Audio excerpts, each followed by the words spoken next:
জসিমউদ্দিন লিখেছিলেন, হয়তো এমনি পাখির মতো এডাল ওডাল করি। এখন রাজনীতির পাখিরা বুঝলেন যখন তখন এডাল থেকে ওডালে গিয়ে বসেন, মানে দল বদলে ফেলে। আর বেশিরভাগ সময় পদ না ছেড়েই তারা এই শিবির বদলটা করে। এই আবহেই আজ ঐতিহাসিক রায় দিল কলকাতা হাইকোর্ট, আর সেই নিয়েই প্রথম প্রশ্ন। হাইকোর্টের ঐতিহাসিক রায়, 85 সালে পাশ হওয়া দলত্যাগ বিরোধী আইনেই বিজেপি থেকে তৃণমূলে ফেরা মুকুল রায়ের বিধায়ক পদ খারিজ করল কলকাতা হাইকোর্টের ডিভিশন বেঞ্চ। এবার কি অন্তত বন্ধ হবে পদত্যাগ না করে দলত্যাগের এই অশুভ প্রবণতা? দ্বিতীয় প্রশ্ন। সংবিধানের জয়, এবার বাকিদের পালা। বিজেপির দলবদলুদের হুঁশিয়ারি শুভেন্দু অধিকারী। শিশির অধিকারী, দিব্যেন্দু অধিকারীর দলবদলের সময় সংবিধান কোথায় ছিল? পাল্টা খোঁচা তৃণমূলে। নৈতিকতা কি রাজনীতি থেকে ক্রমশ হারিয়ে যাচ্ছে? তৃতীয় প্রশ্ন। বাইরন বিশ্বাস থেকে বর্তমান পিএসসি চেয়ারম্যান সুমন কাঞ্জিলাল, বিষ্ণুপুরের তন্ময় ঘোষ থেকে হলদিয়ার তাপসী মণ্ডল বিধায়ক পদ না ছেড়ে দল ছাড়ার তালিকায় একের পর এক নাম। অন্যান্য দলত্যাগীদের নিয়েও এবার জল গড়াবে আদালতে। চতুর্থ প্রশ্ন। দিল্লির পাশাপাশি দেশের 4 শহরে সিরিয়াল ব্লাস্টের ছক ছিল জঙ্গিদের। বিস্ফোরণ ঘটাতে তৈরি হচ্ছিল একাধিক গাড়ি। মারাত্মক তথ্য সামনে এলো লালকেল্লা বিস্ফোরণের তদন্তে। উমরের মতো জঙ্গিদের অনেকে এখনো লুকিয়ে বলে সন্দেহ গোয়েন্দাদের। কতটা বিপদের মুখে আমরা? পঞ্চম প্রশ্ন। বাংলাদেশ সীমান্ত দিয়ে জঙ্গিদের ঢুকিয়েছিল আল কায়দা। দেশের বিভিন্ন প্রান্তে এখনো লুকিয়ে একাধিক জঙ্গি। গুজরাটের মামলায় এনআইএ তল্লাশি অভিযান চালালো শিলিগুড়ি আর মুর্শিদাবাদে। এ রাজ্যে কতদূর ছড়িয়ে ষড়যন্ত্রের জাল? তবে শুরুতেই দেখাবো হাইকোর্টের ঐতিহাসিক রায়ে খারিজ হলো মুকুল রায়ের বিধায়ক পদ।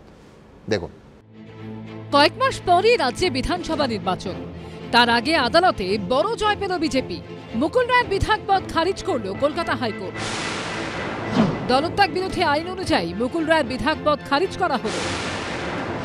একই সঙ্গে বিধানসভার অধ্যক্ষের সিদ্ধান্ত খারিজ করে দিলেন বিচারপতি দেবাংশু বসাক এবং বিচারপতি মোহাম্মদ সাব্বার রশিদির বেঞ্চ। অত্যন্ত খুশি। আমার 4 বছরের লড়াই এটা। 2021 সালে আমি এলওপি হিসেবে লড়াই শুরু করেছিলাম। মোট 54 এমএলএকে ভয় দেখিয়ে সুইচ ওভার করিয়েছে। 54 এমএলএকে, ইমানি বিশ্বাস থেকে শুরু করে, তারও আগে আপনার কৃষ্ণেন্দু নারায়ণ চৌধুরী থেকে শুরু করে, চাঁদ মোহাম্মদ থেকে শুরু করে অসংখ্য। আমি খুশি। আমি ব্যক্তিগতভাবে মনে করি article 212 of constitution of India, তাতে আমাদের একটা প্রোটেকশন রয়েছে। বিধানসভার অধ্যক্ষের যে সমস্ত যে কার্যকলাপ রয়েছে তার উপর সাধারণত হস্তক্ষেপ করা যায় না। কিভাবে এমনি হস্তক্ষেপ করলেন আমি রায় না দেখে কিছু বলতে পারবো না। 2021 সালে মুকুল রায় বিধানসভা ভোটে বিজেপির হয়ে যেতেন, কিন্তু এর কিছুদিন বাদেই মমতা বন্দ্যোপাধ্যায় ও অভিষেক বন্দ্যোপাধ্যায়ের উপস্থিতিতে তৃণমূলের সদর দফতরে পৌঁছন। এরপর তাকে বিধানসভার পাবলিক অ্যাকাউন্টস কমিটির চেয়ারম্যান করা হয়। কিন্তু এই সিদ্ধান্তে তীব্র বিরোধিতা করেন শুভেন্দু অধিকারী। দলত্যাগ বিরোধী আইনে মুকুল রায়ের বিধায়ক পদ খারিজের দাবি জানান তারা, কিন্তু সেই আবেদন খারিজ করে দেন অধ্যক্ষ বিমান বন্দ্যোপাধ্যায়। তিনি দাবি করেন যে মুকুল রায় বিজেপিতেই আছেন। এই বিতর্কের জল গড়ায় হাইকোর্ট থেকে সুপ্রিম কোর্ট পর্যন্ত। শেষমেশ বৃহস্পতিবার বিচারপতি দেবাংশু বসাক এবং বিচারপতি মোহাম্মদ সাব্বার রশিদির বেঞ্চ বিধানসভার অধ্যক্ষের সিদ্ধান্ত খারিজ করে দিল। সেই সঙ্গে মুকুল রায়ের বিধায়ক পদও খারিজ করল কলকাতা হাইকোর্ট। এটা সংবিধানের জয় এবং 2011 সাল থেকে CPM, Congress, RSP, forward bloc, Samajwadi party 21-এর পর থেকে বিজেপি টার্গেটে ছিল এবং কংগ্রেস সিপিএম পারেনি লড়তে। মোট 54 এমএলএকে ভয় দেখিয়ে সুইচ ওভার করিয়েছে। আমি এই রায়কে স্বাগত জানাই। যে খারিজ করার কথা ছিল স্পিকারের অফিসে, স্পিকার করেনি। মুকুল রায় এবং শুভেন্দু অধিকারী জেলায় জেলায় ঘুরে ঘুরে দলত্যাগ ব্যবস্থা করেছেন। সেই মুকুল রায় আজকে খারিজ হলো। যিনি দলত্যাগ করাচ্ছিলেন দলত্যাগে খারিজ হলেন, এবং যিনি দলত্যাগ করাচ্ছিলেন সেই শুভেন্দু, তিনি আজকে খারিজ করালেন। আমি জানি না বৃত্ত সম্পূর্ণ হলো কিনা। মুকুল রায় বর্তমানে অসুস্থ। তার বিধায়ক পদ খারিজ হয়ে যাওয়ায় কৃষ্ণনগর উত্তরের বিধায়ক পদ খালি হয়ে গেল। তবে এই আসনে এখন নতুন করে আর উপনির্বাচন হওয়ার সম্ভাবনা কার্যত নেই। তার কারণ বছর ঘুরলেই বিধানসভা নির্বাচন হবে। সৌভিক মজুমদার, আশাবুল হোসেন ও বাচ্চু দাসের রিপোর্ট, এবিপি আনন্দ। দেখুন, এক্ষেত্রে অন্তত ওই দে রায় দুরুস্তায় বলা যাবে না। সেই 1985 সালে রাজীব গান্ধী দলত্যাগ বিরোধী আইন আনেন ভারতীয় রাজনীতিতে ঘোড়া কেনা বেচা আর আয়রাম গয়রামের রাজনীতি বন্ধ করতে। আর সেই 85 সালে তৈরি হওয়া আইনের অস্তিত্ব এ রাজ্যে আরও একবার আজ খুঁজে পাওয়া গেল ঠিক 40 বছর পর এই 2025 সালে কলকাতা হাইকোর্টের ডিভিশন বেঞ্চের রায়। দেখুন, নৈতিকতার প্রশ্ন নিয়ে কোনো দ্বিমত ছিল না, আইনও স্বমহিমায় ছিল, কিন্তু কি দুর্ভাগ্য, বাস্তবে তার প্রয়োগ খুঁজতে এ রাজ্যে অনুবীক্ষণ যন্ত্র লাগতো।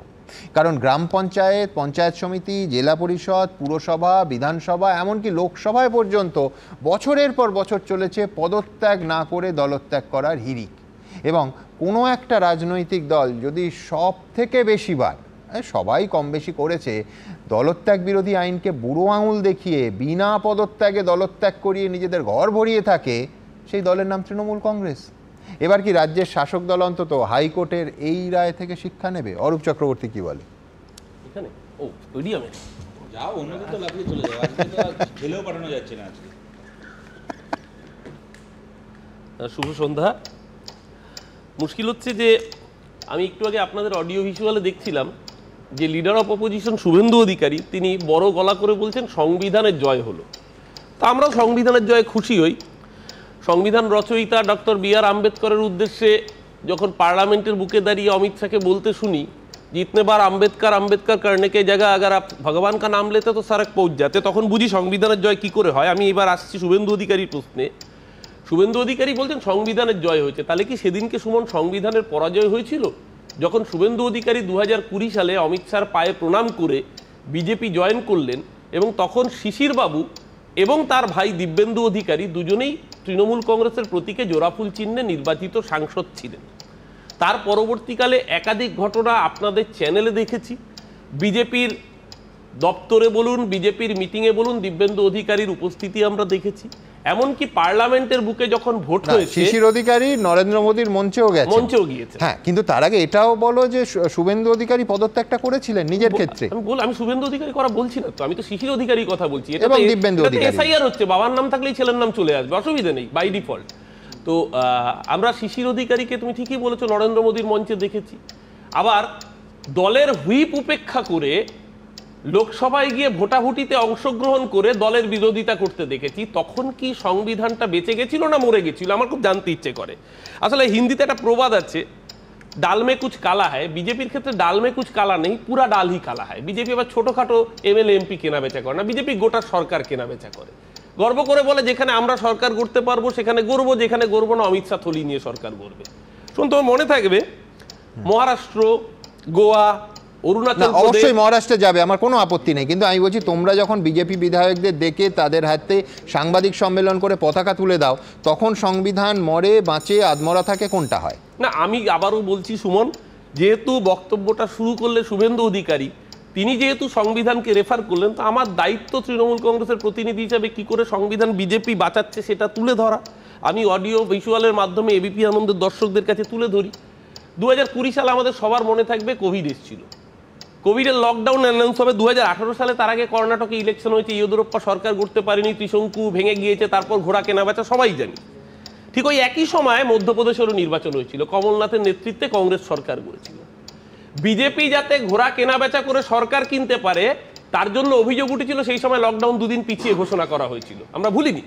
মধ্যপ্রদেশে লকডাউন সারা ভারতে 2 দিন পরে ঘোষণা করা হয়েছিল যাতে ওই সময় ঘোড়া কেনা বেচার সময় পাওয়া যায়। আমরা ভুলিনি এই ঘটনা যখন মহারাষ্ট্রের বুকে উদ্ধব ঠাকরের দল শিবসেনাকে ভাঙিয়ে গিয়ে, এবং কারা ভাঙালো, গুজরাট পুলিশ স্পেশাল ফোর্স এলো, তারা এসকর্ট করে গুজরাটে নিয়ে গেল, গুজরাট থেকে আসামের রিসর্টে নিয়ে যাওয়া হলো পুলিশি প্রহরায়। মানে সরকারি মদতে এন্ডোর্স করে একটা দলকে শুধু ভাঙা না, দলের নির্বাচনী প্রতীক পর্যন্ত কেড়ে নেওয়া। তখন কি সংবিধানটা বেঁচে থাকে না মরে যায়? আমার এই ছোট্ট ছোট্ট কয়েকটি প্রশ্ন। আর বিজেপি, আমি বলছি না ডাল মে কুচ কালা নেই, পুরা ডাল হি কালা হয়। ধরুন বিজেপি যাদেরকে বলেছে, এই হেমন্ত বিশ্ব শর্মা 800 কোটি টাকার চোর, আমরা তো বলিনি, বিজেপি বলেছে। বিজেপির মুখ্যমন্ত্রী শুভেন্দু অধিকারী এখন সংবিধানের কথা বলছেন। যখন নারদার ভিডিওতে দেখা যাচ্ছিল যে অভিযোগ তদানীন্তন বিজেপি করেছে, মুশকিল হচ্ছে বিজেপির তো পুরনো বিজেপি কেউ নেই, সব তৎকাল বিজেপি আর প্যারাসুট বিজেপি। সজল বসে আছে, ও তো তৎকাল বিজেপি, ও তো পুরনো বিজেপি নয়। তখন যারা অভিযোগ করেছিল নারদার ঘুষখোর, সারদার তোলাবাজ শুভেন্দু অধিকারী, আমরা জানতে চাইছি যে অজিত পাওয়ার যে ছিল কালো, যেকে নাকি জেলে চাকরি পিসিং করানো হবে, সে হয়ে যাচ্ছে উপমুখ্যমন্ত্রী, যে অভিযোগ করছে সে উপমুখ্যমন্ত্রী। তখন কি সংবিধান বাঁচে না মরে যায়?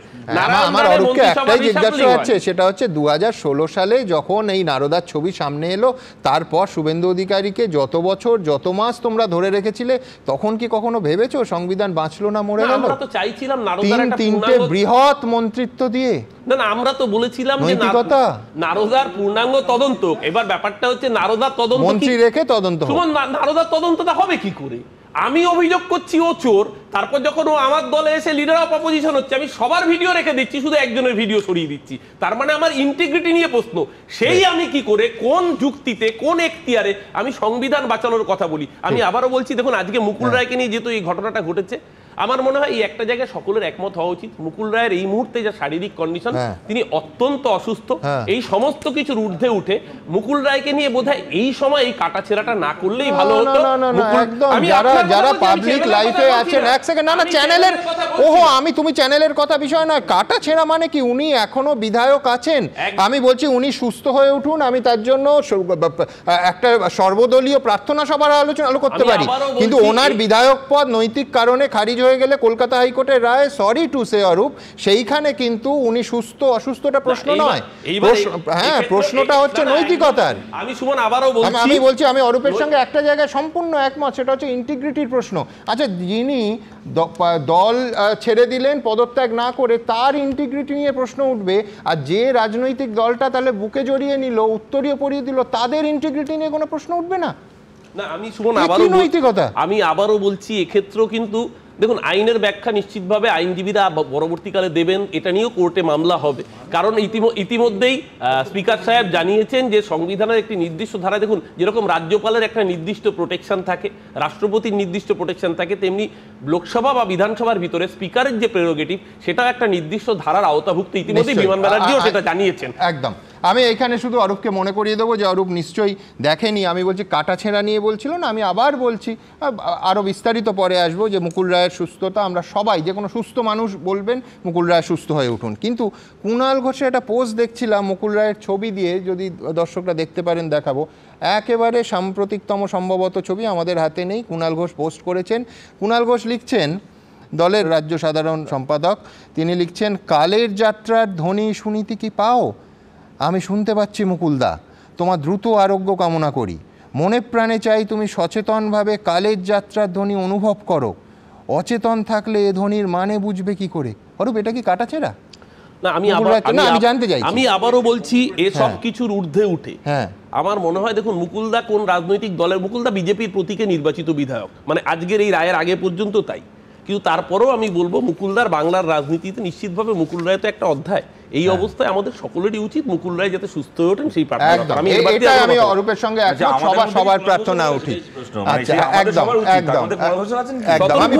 আমি পরের বক্তা সজলের কাছে যাব, কিন্তু তার আগে আমি আরেকটা জায়গায় সম্পূর্ণ একমত অরূপের সঙ্গে, যে মধ্যপ্রদেশ, কর্ণাটক এবং মহারাষ্ট্রের উদাহরণ দিল। সত্যি তো, ঘোড়া কেনা বেচা, দিনের পর দিন আমরা এই অনুষ্ঠান করেছি যে যেভাবে বিজেপি ঘোড়া কেনা বেচা করছে, কিন্তু পাশাপাশি এটাও বলতে হবে যে দলত্যাগ করার আগে, পদত্যাগ করে আবার যদি কেউ ভোটে জিতে আসে, আমি বলছি নৈতিকতার প্রশ্নটা কিন্তু সেক্ষেত্রে অনেকটা সেই তীরটা ভোঁতা হয়ে যায়। তার কারণ দলত্যাগ করার আগে পদত্যাগ করেছেন কিনা, নৈতিকতার জায়গাটা সেখানে।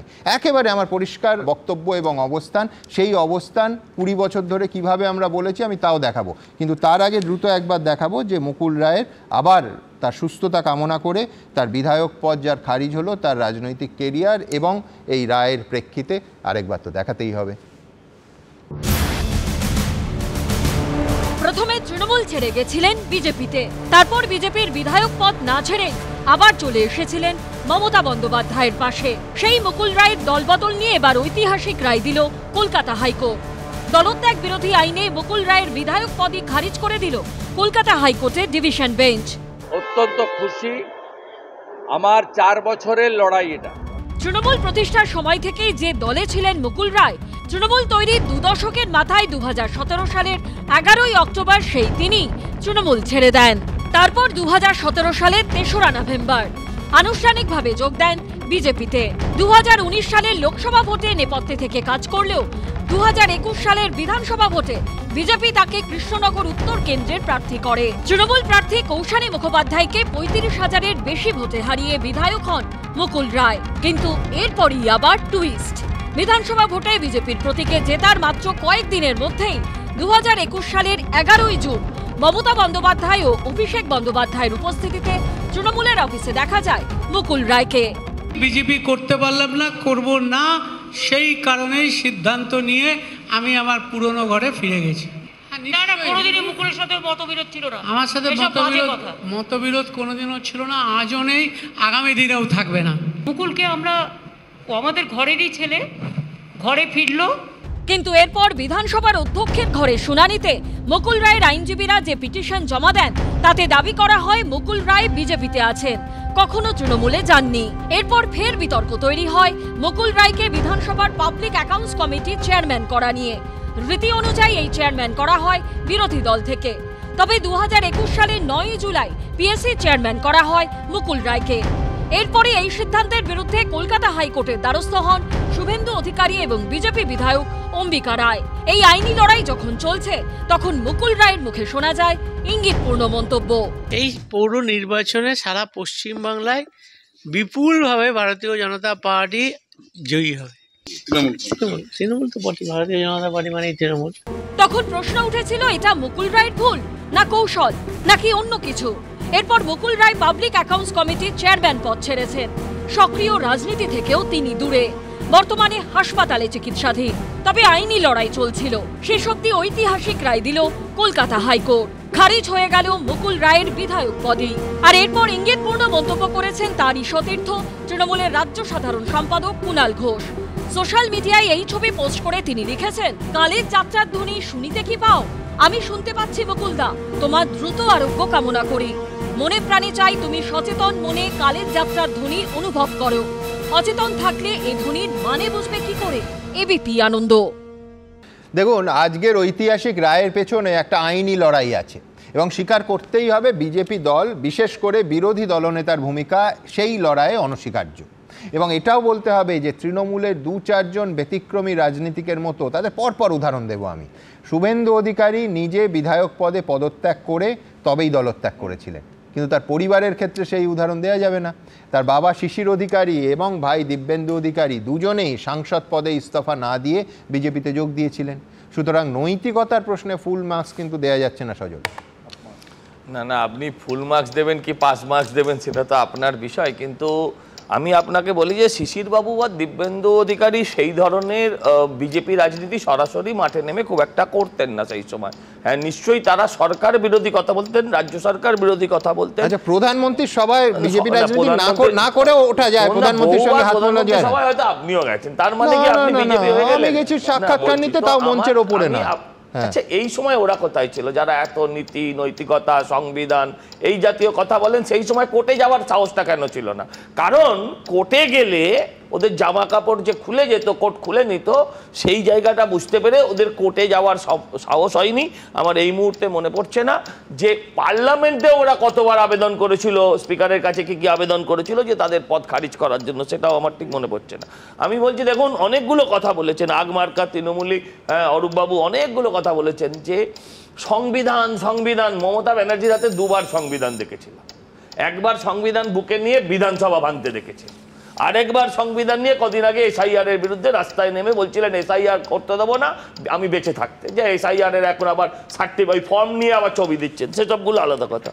আমি বলছি, দেখুন, এটা হচ্ছে ট্র্যাজেডি যে এই 54 জনকে যিনি এই দল পরিবর্তন করেছিলেন, শুভেন্দুবাবু যে অভিযোগটা করছেন, সেই 54 জনের মানে অধিকাংশেরও বেশি লোককে দেখা যাবে দল পরিবর্তন করানোর নায়ক যিনি ছিলেন আজকে দল বিরোধী আইনে, তারই শাস্তি হয়েছে।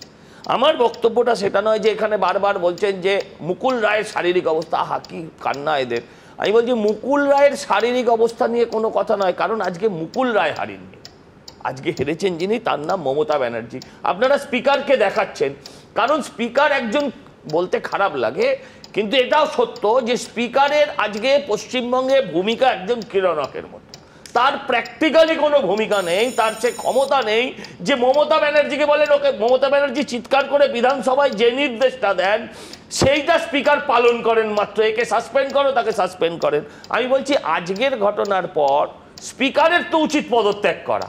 স্পিকার কেন পদত্যাগ করবেন না? কারণ তিনি সেদিন যে সিদ্ধান্তটা নেননি বা নিতে পারেননি, আজকে কোর্ট সেটাকে মান্যতা দেওয়ার ফলে স্পিকারের যে পদমর্যাদার অসম্মান হয় সেটার দায়িত্ব নিতে হবে। এরা অনেক ইন্টিগ্রিটির কথা বলছে, সংবিধানের কথা বলছে। আমার তো মনে পড়লো যে মানস ভূঁইয়া একজনকে খুন করেছিলেন বলে অভিযোগ ছিল, এফআইআর নয় চার্জশিটে নাম ছিল। চার্জশিট মানে পুলিশ জানিয়ে দিয়েছে যে তার বক্তব্য যে তুমি খুনি, তারা সেটা এস্টাবলিশ করতে পারবে। সেই অবস্থায় মানস ভূঁইয়াকে দলে নেওয়া হয় যখন, তখন মানস ভূঁইয়ার বিরুদ্ধে সেই নিজের দলের কর্মী, মানে এটার জায়গায় অরূপদাও থাকতে পারত, যে নিজের দলের কর্মীর খুনের অপরাধীকে থেকে মানস ভূঁইয়ার নামটা কেটে বাদ দেওয়া হয়। তারা আর যাই হোক, তারা এই ইন্টিগ্রিটির কথা বলবেন। এবার আরো আসছে প্রশ্ন, ধরুন যে কালের ধ্বনি, এখন কালের ধ্বনি কে শুনতে পাচ্ছে? হ্যাঁ, কালের ধ্বনি কাকে শুনতে হবে ভবিষ্যতে এ তো সময় বলবে। এখন পার্থদাকে নিয়ে কখনো বলছেন, কখনো এই ধরনের ইঙ্গিতপূর্ণ মন্তব্য করছেন, ওনার কোথায় কোথায় ব্যথা তার মধ্যে আমি যাচ্ছি না। কিন্তু আমি বলছি যে এই যে 54 জন মধ্যে আজকে এখনো বিধানসভার ভেতরে 4-5 জন তো হবেই যারা এই ধরনের অবস্থায় আছেন। আমি চিন্তা করছি, কিন্তু তোমরা কোর্টে গিয়ে রায়, সেই রায় খুব স্বাভাবিক আইনি প্রক্রিয়া, বিচারের প্রক্রিয়া, আস্তে আস্তে তো বিধানসভা ভোটের সময় এসে যাবে। আমি ভাবছি হুমায়ুন কবির কি করবেন। হুমায়ুন কবির যিনি এই দল ছাড়বো বা এই নতুন দল করব, কিন্তু তিনি বলছেন যে আমি পদ এ করবো না, আমি বিধানসভার পদ ছাড়বো না।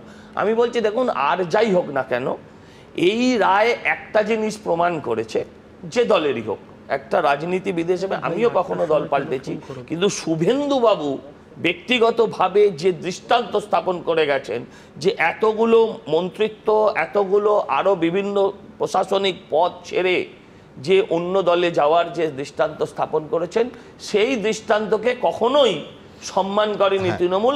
আমি বলছি সজল, আরো ভালো দৃষ্টান্ত তৈরি হতো যদি তার আগে অতীতে তৃণমূলে থাকার সময় শুভেন্দুবাবু একটার পর একটা জেলায়, বিশেষ করে মালদা এবং মুর্শিদাবাদে দল বদল করিয়ে প্রেস কনফারেন্স করে সেই নজিরটা না রাখতেন, আরো ভালো হতো। এটা মানো কি মানো না? না, হ্যাঁ আমি বলছি, আমি উত্তরটা দিচ্ছি। সুমনদা কেউ পদত্যাগ করেনি মালদা মুর্শিদাবাদে। সুমনদা, আপনার কথাটা ঠিক। আপনি যতক্ষণ এই কোম্পানিতে আছেন ততক্ষণ আপনার কোম্পানির সিদ্ধান্তও আপনাকে মানতে হবে, এটাও আপনাকে অস্বীকার করার কোনো জায়গা নেই। আপনার ব্যক্তি সুমনদাকে ভাববেন না, তার পদটা নিয়ে ভাববেন না, কিন্তু বাকি যারা আছে বেসরকারি কোম্পানি আর রাজনীতিকালে মূল্যবোধের কথা বলো না। এই যন্ত্রণাগুলোর জন্যই মূল্যবোধটা সে দেখিয়ে দিয়েছে, দলটা ছেড়েছে। আজকে তাদেরকে কি জিতিয়ে তখন আনতে পারতো না তৃণমূল? আমি আবার একটু আমায় আর্কাইভের স্মরণ নিতে হবে, কিন্তু সজলের শুরুটা আমার খুব ইন্টারেস্টিং লাগলো। সজল বলল যে সৌজন্য। আমি বলছি আমার মনে আছে যে মুকুল রায় তৃণমূল অফিসে যখন তাকে সাদরে গ্রহণ করা হলো, এই আগের প্রতিবেদনে আপনারা দেখলেন, বিরাট এক তৃণমূলের নেতা বলেছিলেন হ্যাঁ তৃণমূল অফিসে গেছিল, ওটা সৌজন্য ছিল। আমি বলছি সজলও এইরকম দাবি করতে পারতো যে শিশিরবাবু যে প্রধানমন্ত্রীর মঞ্চে উঠেছিল ওটাও সৌজন্য। এবার মুশকিল হচ্ছে যে পশ্চিমবঙ্গে কে বলে সৌজন্যের অভাব হয়েছে, সবটাই দুর্ধর্ষ দিকে যাচ্ছে। কিন্তু এইখান থেকে সজল ঠিক যেখানে শেষ করলো, সেটা মুকুল রায় তো একা নন, বিজেপি ছেড়ে তৃণমূলে গেছেন এরম প্রচুর বিধায়ক আছেন, তাদের তালিকা কি বলছে তা নিয়ে বিজেপি কি বলছে এবং তৃণমূল আজকের দিনে এখন দাঁড়িয়ে কি বলছে পাশাপাশি দেখাবো। মুকুল রায়ের বিধায়ক পদ খারিজ করল কলকাতা হাইকোর্ট, যার জেরে উজ্জীবিত বিজেপি। এর পরের পালা তন্ময় ঘোষ বিষ্ণুপুর, আলিপুরদুয়ারের সুমন কাঞ্জিলাল, হলদিয়ার তাপসী মণ্ডল, এরা প্রস্তুত থাকুক, এর পরের পালা এদের। শুধু মুকুল রায় নন, 2021-এর বিধানসভা ভোটের পর বিজেপির একাধিক বিধায়ককে দেখা গেছে তৃণমূলের শিবিরে, তৃণমূলের পতাকা হাতে নিতে। রায়গঞ্জের কৃষ্ণ কল্যাণী, বিষ্ণুপুরের তন্ময় ঘোষ, আলিপুরদুয়ারে সুমন কাঞ্জিলাল, বাগদার বিশ্বজিৎ দাস, কতুলপুরের হরকালী প্রতিহার, হলদিয়ার তাপসী মণ্ডল সহ একাধিক বিজেপি বিধায়ক তৃণমূলমুখী হয়েছেন। এদের মধ্যে সুমন কাঞ্জিলালকে মুকুল রায়ের পর বিধানসভার পাবলিক অ্যাকাউন্টস কমিটির চেয়ারম্যান করা হয়, যার তীব্র বিরোধিতা করেছে বিজেপি। কলকাতা হাইকোর্ট মুকুল রায়ের বিধায়ক পদ খারিজ করে দেওয়ার পর এবার সুমন কাঞ্জিলাল সহ বাকিদের বিরুদ্ধেও ব্যবস্থা নেওয়ার হুঁশিয়ারি দিলেন শুভেন্দু অধিকারী। এর পরের পালা তন্ময় ঘোষ বিষ্ণুপুর, আলিপুরদুয়ারের সুমন কাঞ্জিলাল, হলদিয়ার তাপসী মণ্ডল, এরা প্রস্তুত থাকুক, এর পরের পালা এদের। যদিও এই প্রসঙ্গে কিছু বলতে চাননি আলিপুরদুয়ারের বিধায়ক সুমন কাঞ্জিলাল। আরেক বিধায়ক বাঁকুড়ার কতুলপুরের হরকালী প্রতিহার জানিয়েছেন এ বিষয়ে দল যা বলার বলবে। অন্যদিকে যোগাযোগের চেষ্টা করা হলে বারবার ফোন কেটে দিয়েছেন বিষ্ণুপুরের বিধায়ক তন্ময় ঘোষ। আইনি প্রসেস চলছে, আইনে যা হবে হবে, তখন দেখা যাবে, যখন হবে তখন দেখা যাবে। আইনের যা হবে সেই সিদ্ধান্তই মানব। ওনাকে বেশি পরিশ্রম করতে হবে না, ওই সিটগুলো এমনিতেই পরের বার ঘাসফুলের প্রতীকে যারা দাঁড়াবেন তারা জিতবেন। কিছু মানুষ কিছুদিনের জন্য বিভ্রান্ত হয়ে বিজেপিকে ভোট দিয়ে ফেলেছিলেন, তো এবার যে সিটগুলো নিয়ে আপনারা এই যে একটা হুমকির সুরে বলছেন দেখব দেখব, একটুকু নিশ্চিত থাকুন এবারের ভোটে ওই প্রত্যেকটা সিটে বিজেপির এমএলএ জিতবে না। মমতা বন্দ্যোপাধ্যায়ের প্রার্থী, অভিষেক বন্দ্যোপাধ্যায়ের প্রার্থী, জোড়াফুল প্রতীকের প্রার্থী জিতে বিধায়ক হবেন। বছর ঘুরলেই বিধানসভা নির্বাচন, তার আগে কলকাতা হাইকোর্টের রায়কে হাতিয়ার করে তৃণমূলে নৌকা ভিড়ানো বাকি বিধায়কদের ওপর চাপ তৈরির কৌশল নিল বিজেপি। বিটন চক্রবর্তী, তুহিন অধিকারী ও বাচ্চু দাসের রিপোর্ট, এবিপি আনন্দ। দেখুন, খানিকক্ষণ আগে ওই মূল্যবোধের কথা হচ্ছিল না। অনেকে বলেন যে ভারতীয় রাজনীতিতে বিশেষ করে দল বদলের সময় নাকি যথেষ্ট মূল্য দিলে মূল্যবোধটা কিছুদিনের জন্য কার্পেটের তলায় ঢুকিয়ে রাখা যায়। সংবিধান মানার কথা হচ্ছিল, সংবিধান মানি বলেই স্পিকারের মতো লোকসভা স্পিকার হতে পারেন, বিধানসভা স্পিকার হতে পারেন, সাংবিধানিক পদের প্রতি আমরা সব সময় শ্রদ্ধাশীল এবং মনে করি যে সেই পদগুলো দলের ঊর্ধ্বে। দেখুন, 1985 সালের আইন তো এতদিন হাতে ছিলই, তাহলে অভাব ছিল কি সদিচ্ছার? কেন বলছি? দলত্যাগ বিরোধী আইনে বিধায়ক পদ খারিজ হওয়ার নজিরও আমাদের এই রাজ্যে কিন্তু একাধিক আছে এবং ছিল। তার জন্য বেশি অতীতে যাওয়ার দরকার হবে না। ধরুন 2009 সালে সুদীপ বন্দ্যোপাধ্যায় এবং সোমেন মিত্র তৃণমূলে যোগ দেওয়ার পর কংগ্রেসের আবেদনে সাড়া দিয়ে তৎকালীন স্পিকার হাসিম আব্দুল হালিম সুদীপ বন্দ্যোপাধ্যায় এবং সোমেন মিত্রর মতো দুজন সিনিয়র হেভিওয়েট নেতার বিধায়ক পদ শটান খারিজ করে দিয়েছিলেন। অতএব আইনও ছিল, নজিরও ছিল, তাহলে অভাবটা কিসের ছিল বলবেন বিশ্বনাথ চক্রবর্তী। সুমনদা, 1967 সালে হরিয়ানা বিধানসভার একজন বিধায়ক গয়ারাম একদিনে তিনটে দল পরিবর্তন করেছিলেন। ওই থেকে আয়ারাম গয়ারামের যে রাজনীতি হিন্দি বলয়ে সবসময়ই ছিল, পশ্চিমবাংলায় দু একটা ঘটনা ছাড়া বলা যায় সেইভাবে আয়ারাম গয়ারামের রাজনীতি ছিল না। আয়ারাম গয়ারামের রাজনীতি কখনোই বামেরা করেনি, কিন্তু এইটা এনেছে সরাসরি তৃণমূল কংগ্রেস এবং মমতা বন্দ্যোপাধ্যায়। তিনি ক্ষমতায় আসার পরের থেকেই পশ্চিমবাংলায় একেবারে ঘোড়া কেনাবেচার মতন বিধায়ক সাংসদদের কেনাবেচা উনি করেছেন। কোনো নীতিনৈতিকতার ধার ধারেননি। দিনের পর দিন আমরা দেখেছি পঞ্চায়েত, পুরসভা, বিধায়ক, সাংসদ, কখনো অভিযোগ উঠেছে টাকার বিনিময়ে, কখনো পুলিশ প্রশাসনের চাপে, কখনো মানে অপহরণের মতন ঘটনার কনটেক্সটে এই দলবদলগুলো হয়েছে। এবং মানে বারবার আমরা এই প্রশ্নটা তুলেছি যে মানুষ কষ্ট করে ভোটের লাইনে দিয়ে যাকে নির্বাচিত করছে বাজারে আপনি বিক্রি করতে পারেন? মানুষের রায়কে তৃণমূল কংগ্রেস বাজারে বিক্রি করেছে দিনের পর দিন। আমি আপনাকে বলছি, অসংখ্য ভিন্ন রাজ্যের অভিজ্ঞতা আমাদের আছে। বিজেপির বিরুদ্ধে 50টা আপনার অভিযোগ করেন, কিন্তু পশ্চিমবাংলায় এই কুৎসিত রাজনৈতিক সংস্কৃতিটা মমতা বন্দ্যোপাধ্যায় এই প্রতিষ্ঠা করেছেন, যেখানে উনি মানে মানুষের রায়কে বাজারে বিক্রি করে লোককে তুলেছেন, একের পর এক তুলেছেন। আমরা প্রশ্ন তুলেছি যে কেন 1985 সালের আইন অনুসারে, অর্থাৎ দলত্যাগ বিরোধী আইন অনুসারে আমাদের যে আইনসভা, সেই আইনসভার সভাপতি কেন ব্যবস্থা নেবেন না? আমরা আজকে দুঃখের সাথে অবজার্ভ করছি যে আজকে হাইকোর্টের যে রায় এসছে, বিচারকদের সেলাম, যে কোনোদিন ভাবতে পারিনি যে এই জীবনদশাতে দেখে যাব যে দলত্যাগ বিরোধী আইন কার্যকারী হয়েছে। পশ্চিমবাংলায় অন্তত কার্যকারী একটা হলো, আর তার জন্য কলকাতা হাইকোর্টকে আবারও সেলাম। আপনারা আছেন জন্যই মিনিমাম গণতন্ত্রটা রয়েছে। আজকে এই রায়ের পরে সত্যি তো আমি মাঝে মাঝে ভাবছি যে যার এই আইনটা রক্ষা করার কথা ছিল তিনি তো এই আইনটা কার্যকারী করেননি, তিনি তো চুপ করেছিলেন। আজকে তিনি যদি প্রশ্ন তোলেন যে আমার অধিকারে হস্তক্ষেপ, আর এটা কতটুকু সংগতিপূর্ণ? কেন 1985 সালের আইনকে মাথায় রেখে আপনি সরাসরি ব্যবস্থা নিতে পারলেন না? এই প্রশ্নটা তো বারবার নানা স্তর থেকে হয়েছে এবং আমরা আশা করব এরপরে অন্ততপক্ষে এই যে মানে রায়ের কার্যকারিতা আজকে মানে অন্তত কলকাতা হাইকোর্ট দেখিয়ে দিল, তারপরে যে সমস্ত বিচারাধীন মানে বিচারক মানে বিধায়কদের বিচার এখনো অধুরা আছে, বাকি আছে, তাদের প্রতি ব্যবস্থা নিয়ে উদাহরণ তৈরি করবেন, নীতিনৈতিকতার জায়গা প্রতিষ্ঠা করবেন, আমরা এটা প্রত্যাশা করব। কিন্তু একই সাথে আমি আপনাকে বলবো এই রায়টা কিন্তু একটা সুদূর প্রসারিত ইমপ্লিকেশন আছে। কি, এই যে প্রায় মানুষ ধরেই নিয়েছিল, যে কোনো বিধায়ক ধরেই নিয়েছিলেন যে ঠিক আছে কি আছে, এই দল থেকে ওই দলে গেলাম, ওই দল থেকে সেই দলে গেলাম। আজকের রায়ের পরে কিন্তু দুবার ভাববে। আজকের রায়ের পরে কিন্তু 2026-এর বিধানসভা নির্বাচনের আগে বা পরে, 2026-এর বিধানসভা নির্বাচনে যারা জয়ী হবেন তারপরেই মুকুল রায়ের মতন আবার 2 মাসের মধ্যে অন্য দলে যোগদান করবার আগে দুবার ভাববেন যে কলকাতা হাইকোর্টের ডিভিশন বেঞ্চ একটা রায় দিয়েছিল, যে রায়টা অন্ততপক্ষে মানে এই ধরনের আয়রাম বা গয়রামকে সমর্থন করে নয়, তারা কার্যকারী একটা রায় দিয়েছেন, যে রায়ে এই ধরনের আয়রাম গয়রামদেরকে আটকানোর ব্যবস্থা করা হয়েছিল। সুমনদা, যে কন্ডিশন পশ্চিমবাংলার রাজনীতিতে তৈরি করেছে তৃণমূল কংগ্রেস, আমি সরাসরি তৃণমূল কংগ্রেসকে দায়ী করব, কারণ বিজেপি 2016 সালের পরে এসছে। তার আগে আপনি ভাবুন তো কিভাবে বামেদেরকে দখল করেছে। আজকে মমতা বন্দ্যোপাধ্যায় শুভেন্দু অধিকারীর বিরুদ্ধে বলছেন, সেদিন শুভেন্দু অধিকারীর আপনার সবচেয়ে বিশ্বস্ত সৈনিক ছিল। কিভাবে আপনি মালদা মুর্শিদাবাদ দখল করেছেন, কিভাবে আপনি পুলিশ প্রশাসনকে দিয়ে মালদা মুর্শিদাবাদ উত্তর দিনাজপুর দখল করেছেন। রাজনীতির সামান্যতম মানে নীতি নৈতিকতা রক্ষা করতে পেরেছিলেন সেদিন মমতা বন্দ্যোপাধ্যায়। আপনি আমায় বলুন, আজকে কথায় কথায় অভিষেক বন্দ্যোপাধ্যায়, মমতা বন্দ্যোপাধ্যায় সংবিধান নিয়ে চলেন। সংবিধান নিয়ে যদি চলেন তাহলে সংবিধানের মধ্যে 52তম সংবিধান সংশোধন অনুসারে একটা আর্টিকেল আছে, অ্যান্টি ডিফেকশন ল আছে। তাহলে সেই অ্যান্টি ডিফেকশন লটাকে কেন আপনারা বৃদ্ধাঙ্গুল দেখিয়েছিলেন? সংবিধান যদি আপনি মেনে চলেন তাহলে তো আপনি এই অ্যান্টি ডিফেকশন লটা রক্ষা করার কথা ছিল, দলত্যাগ বিরোধী আইন রক্ষা করার ছিল।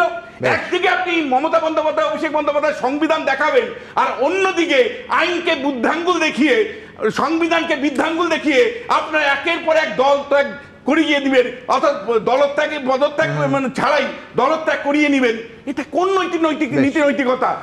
গণতন্ত্রের শেষ কথা বলে মানুষ। যে আসনগুলোর কথা বলছেন, পরবর্তীকালে দেখা গেছে যেই জায়গায় বাই ইলেকশন হয়েছে প্রতিটা জায়গায় গণদেবতা তৃণমূল কংগ্রেসকে আশীর্বাদ করেছে। সুতরাং কোন বিধায়ক একজন এলো না গেল, তার বাইরে গিয়েও বাংলার বৃহত্তর জনগোষ্ঠী চিরকালই মমতা ব্যানার্জির পাশে ছিল, আছে, আগামী দিনও থাকবে। বিশ্বনাথ দা যতই ন্যারেটিভ তৈরি করার চেষ্টা করুন, ওই ন্যারেটিভ বাংলার মানুষই মুখ ভোতা।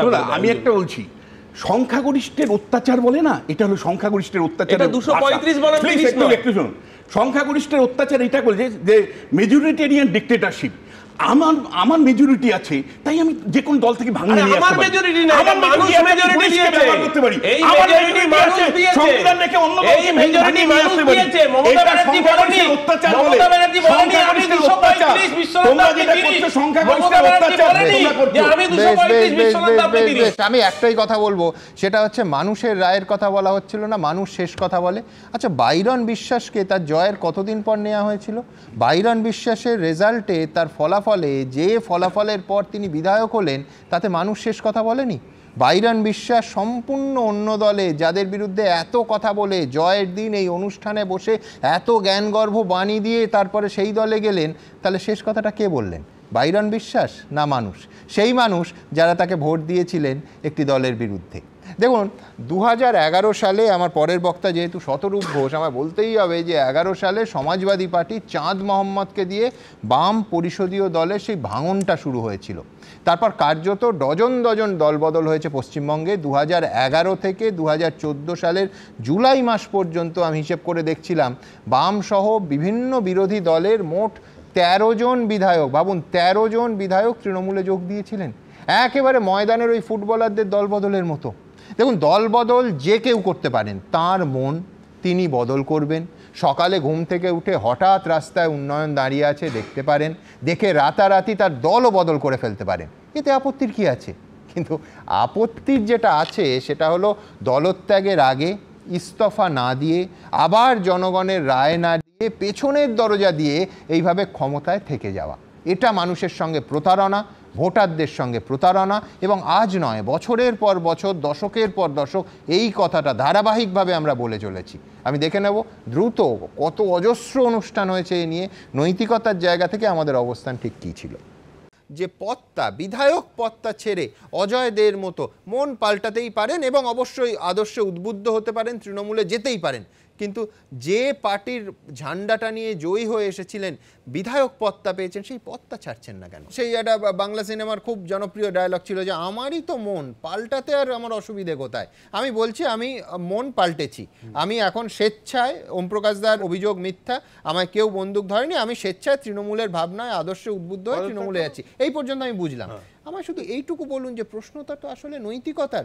আমি যে ঝান্ডাটা নিয়ে ইলেকশনে দাঁড়িয়েছিলাম, মানুষ আমায় জয়যুক্ত করলো, এরা তো কেউ শান্তিপুরের অজয় দে হতে পারলেন না। আমি বলছি একই জেলার নদিয়ার, কি করলেন অজয় দে? তৃণমূলে যোগ দিলেন, বেশ করেছেন, পদত্যাগ করলেন, উপনির্বাচনে জিতে এলেন। সাধারণ ভোটার তারা তো প্রতারিত মনে করবেন, চিট করা হয়েছে মনে করবেন। তার কারণ আমি কষ্ট করে গিয়ে সপরিবারে নানা সময় থেকে বাঁচিয়ে হয়তো নানা ঝুঁকি নিয়ে যাকে ভোট দিলাম, আমি 6 মাসের মধ্যে সেই ব্যক্তি দেখছি সম্পূর্ণ উল্টো থেকে, যাদের সঙ্গে লড়াই করে তিনি বিধায়ক হয়েছিলেন, সেই দলে চলে যাচ্ছেন পদত্যাগ ছাড়া। সাধারণ ভোটার যিনি একজন প্রার্থী, তার দরজায় যাচ্ছেন, সেই প্রার্থীকে দেখছেন, তার ঝান্ডা দেখছেন, প্রতীক দেখছেন, তারপর তাকে ভোট দিচ্ছেন। একজন বিরোধী প্রার্থী জিতলেন, তিনি 3 মাসের মধ্যে যে ঝান্ডা নিয়ে, ইনফ্যাক্ট যে দুটি ঝান্ডা নিয়ে, একটি ঝান্ডা হাতে ধরেছেন আর একটি ঝান্ডা সমর্থনে ভোটে জিতেছিলেন, সেটা থেকে দলবদল করলেন। একজন ভোটার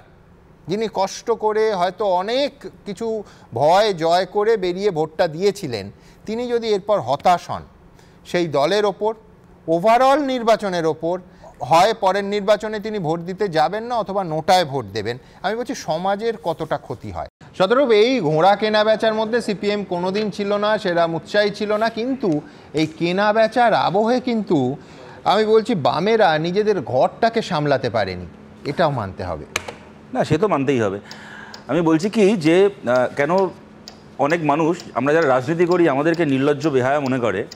দেখুন, আজকে আমাদের আলোচনাটা শুরু হওয়ার আগে থেকে কিন্তু পশ্চিমবাংলার একটা 5 বছরের বাচ্চাও জানে যে আজকের এই আলোচনায় তৃণমূলের প্রতিনিধি হিসেব দেবে যে বিজেপির কোথায় কোথায় কবে কবে কে কে দলবদল করেছে, আর বিজেপির প্রতিনিধি হিসেব দেবে তৃণমূলের কে কে কবে কবে কোথায় কোথায় দলবদল করেছে।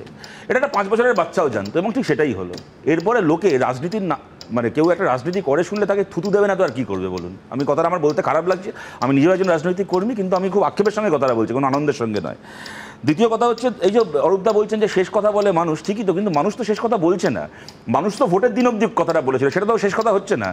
ভোট হয়ে যাওয়ার পরে আবার আরেকটা লোক কথা বলছে।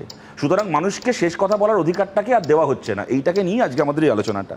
3 নম্বর কথা, দেখুন, যেটা সুমনদা তুমি বললে, আমিও অত্যন্ত গর্বের সঙ্গে কথাটা বলছি। আমরা বাংলা, ত্রিপুরা, কেরালায় বছরের পর বছর সরকার চালিয়েছি, কোনো দিন অন্য দল থেকে নির্বাচিত একজন পঞ্চায়েত মেম্বারকে আমরা দলবদল করেনি। এই সৌম্যদা এখানে বসেছি, সৌম্যদার দলের সাথে আমাদের এখানে অনেক ঝামেলা, ঝঞ্ঝাট, মারামারি, রক্তপাত সব হয়েছে, আমাদের দিক থেকেও হয়েছে, ওদের দিক থেকেও হয়েছে।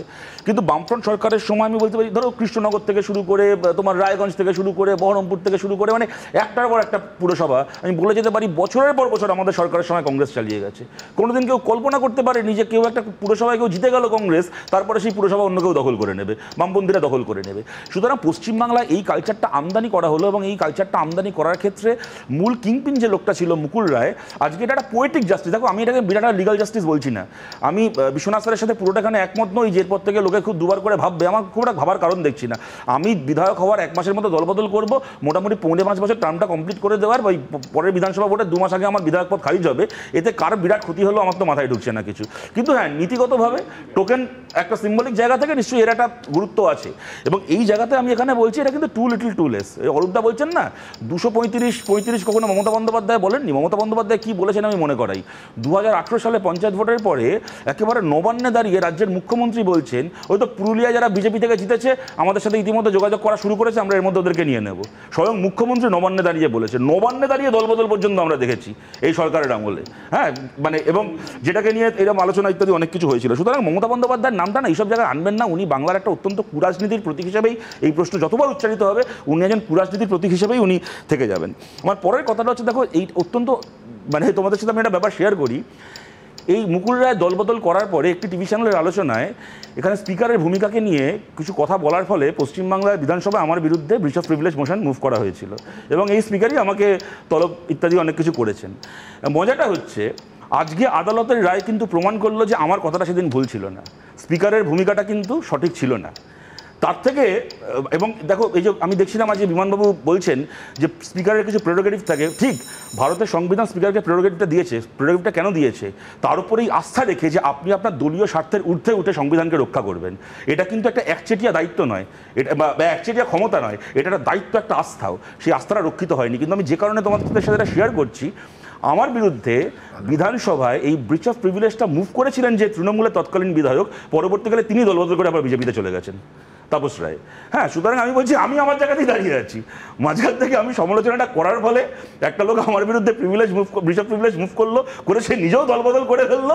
আজকে সেই স্পিকারের বিরুদ্ধে আমার বলা কথাটা হয়তো পুরোটা ভুল ছিল না, এটা কিন্তু আদালতের রায় কিছুটা এস্টাবলিশ হলো। আমি আর 2-3টে কথা খুব সংক্ষেপে এখানে বলছি। শুভেন্দু অধিকারী অনেক নৈতিকতা ফৈতিকতা 54 জন দলবদল করেছে ইত্যাদি ইত্যাদি বলছেন। 54 জনের মধ্যে 50-52 জনের আমলে আপনি কোথায় ছিলেন দাদা?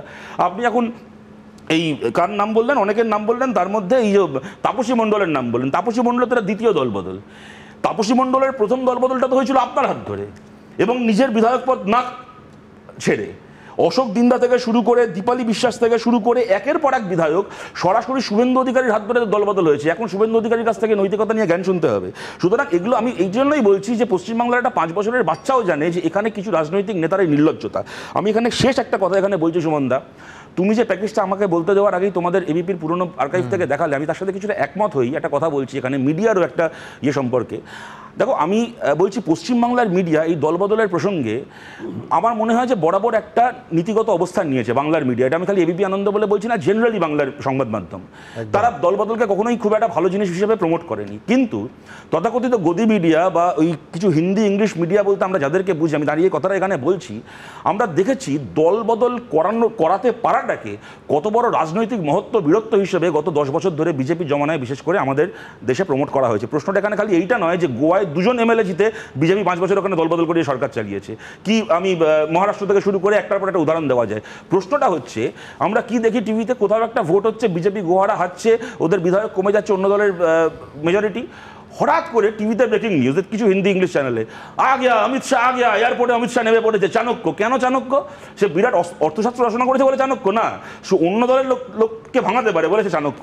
অমিত শাহ এসে গেছেন, আব ক্যা হোগা, এবার কি পারবে কংগ্রেস নিজের দুর্গ রক্ষা করতে?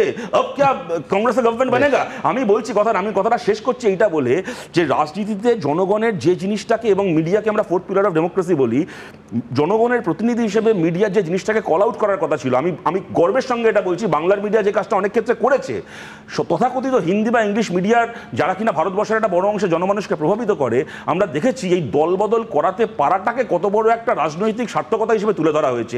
তাই আলটিমেটলি আদালতের রায়টা শেষ রায় নয়। আমি অরূপদার সাথে একটা জায়গায় একমত, যদিও অরূপদার মনের যন্ত্রণা আমি জানি, ভাই ওইখানে দাঁড়িয়ে অনেক বড় বড় কথা বলছে, বুকে কষ্ট ওর নেই। টালিগঞ্জে রাজনীতি করে, গোটা বিধানসভা ভোট কাটালো বাবুল সুপ্রিয়র বিরুদ্ধে গালাগাল দিয়ে, ভোটের পরে দেখলো ও কাউন্সিলরই রয়ে গেছে, বাবুল সুপ্রিয় গিয়ে ওর দলের মন্ত্রী হয়ে গেছে। ওর যে আলটিমেটলি জনগণের রায় কিন্তু ওই দলবদলের কালচারকে পরাস্ত করতে হবে। দেখুন, আমি 2টো কথা বলবো। এক হচ্ছে যে শতরূপ কোর্টের রায়কে খুব গুরুত্ব দিল না, কিন্তু আমার কাছে এই রায়টা অত্যন্ত প্রতীকী, একেবারে চোখে আঙুল দিয়ে দেখিয়ে দেয়া যে একদম যে এটা রাজনীতি এবং ওই নীতিটাকে বাদ দিয়ে রাজ করা নয়। যে রাজ করা নিয়ে বারবার আমি বলছি, সংবাদ মাধ্যমের একাংশের কথা বললো, কিন্তু পাশাপাশি এটাও বলতে হবে যে একাধিক নৈতিক ইস্যুতে সংবাদ মাধ্যম দলবদলে ওই নীতিটাকে বাদ দিয়ে রাজ করার বিরুদ্ধে তাদের অবস্থান নিয়েছে। এবং স্পিকারের কথায় আমি বলছি যে, আবার বলছি, লোকসভায় এবং বিধানসভায় স্পিকারের সংবিধানে যে শব্দটা আছে দেখবেন, লক্ষ্য করবেন, কাস্টোডিয়ান। আমি বলছি অভিভাবক, গার্জিয়ান। আমরা সেই অবস্থাতে দলমত নির্বিশেষে দলের অনেক ওপরে স্পিকারকে দেখতে চাই এবং সাংবিধানিক পদ সম্পর্কে আমরা সম্পূর্ণ শ্রদ্ধাশীল। আমার দুজনের কাছে প্রতিক্রিয়া আসতেই হবে। প্রথমে অরূপ। না, এতক্ষণ একটা নীতি নৈতিকতার মোটামুটি একটা পাঠ নিলাম, তো শুনতে শুনতে মনে হচ্ছিল কিন্তু তারা উচ্চ ঘর, খোদ লেনিনের বংশধর, এমন পাঠ পড়লাম, ভালো কথা, আমাদের ভালো লাগলো। বামেরা নাকি কখনো নীতি আদর্শের বাইরে কাউকে এরকম এই আয়ারাম গয়ারাম অন্য দল থেকে কাউকে দেয় না বা সমর্থন করে না। সুতরাং বেশি দূর যাবো না। 2021 সাল মোহাম্মদ সেলিম ওদের সর্বোচ্চ নেতা, যিনি এখান থেকে প্রার্থী হয়েছিলেন, তার পাশের বিধানসভা হচ্ছে জাঙ্গিপাড়া বিধানসভা। জাঙ্গিপাড়া বিধানসভায় বামেদের জোট প্রার্থী কে ছিলেন? বুদু শেখ মঈনুদ্দিন তৃণমূল থেকে বহিষ্কৃত, এবং কি অভিযোগে বহিষ্কৃত? প্রথম কথা হচ্ছে অভিযোগটা কি? অভিযোগটা করেছে সিপিএম। অভিযোগটা সিপিএম করেছে। কি অভিযোগ? সিপিএম এর প্রাক্তন এমএলএ তাকে পুড়িয়ে মারার চেষ্টা, খুনের চেষ্টা। সুনীল সরকার এবং শ্রীদীপ ভট্টাচার্যকে পুড়িয়ে খুনের চেষ্টা অভিযোগে অভিযুক্ত, তাকে এনে জোটসঙ্গী করে প্রার্থী করছে, সমর্থন করছে। এই যে এত নীতি নৈতিকতার কথা বলছে না, তৃণমূল তাড়িয়ে দিয়েছে, তৃণমূল তাড়িয়ে দিয়েছে, তাকে এসে মালা পরিয়ে দিয়ে বলছে তুমি আমাদের প্রার্থী। এর উত্তর তো শতরূপ দেবে, কিন্তু আমি বলছি তুমি যখন দীপালি বিশ্বাসকে সিপিএম থেকে তৃণমূল নিজের দলে নিচ্ছে, তাপসী মণ্ডল থেকে সিপিএম থেকে বিজেপিতে গেলেন, বিজেপি থেকে তৃণমূলে, খগেন মুর্মুকে সিপিএম থেকে বিজেপিতে গেছেন, আমি বলছি যে এইগুলো যখন বিশেষ করে আব্দুল রেজ্জাক মোল্লা অত সমালোচনা সিপিএম থেকে তৃণমূল তারপরে নিজের দলে নিয়ে মন্ত্রী করলো, আমি বলছি এই শুদ্ধিকরণটা মানে এই ওয়াশিং মেশিনটা আমি বলছি কোন ঘরে রেখেছে উদয়ন গুহ? কোন রাজনৈতিক ব্যক্তিত্ব যদি মনে করেন যে তার অন্য কোন দলের মতাদর্শ পছন্দ হয়েছে, সেখানে যদি যায়, সে বিজেপিতে যাক, তৃণমূলে যাক, অন্য দলে যাক, তখন বক্তব্যটা হচ্ছে সিপিএম ক্রিটিসাইজ করবে, নিজের মুখে বলবে যে আমি অন্য দলের লোক কি না। পদত্যাগ করে দলত্যাগ করেছে কিনা প্রশ্ন তো সেইখানে।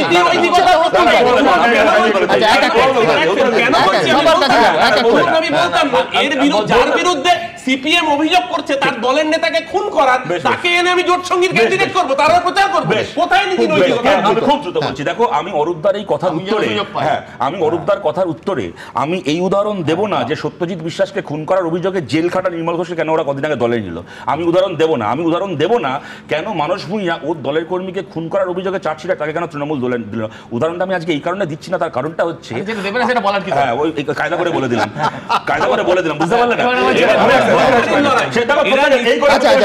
কিন্তু আমি আজকে যেটাকে নিয়ে আমাদের আলোচনা হচ্ছে তা হচ্ছে আমি আইনসভার ভেতরে একটা দলের পরিচয় নিয়ে ঘুরবো, আইনসভার বাইরে একটা দলের পরিচয় নিয়ে ঘুরবো, এইটাকে নিয়ে।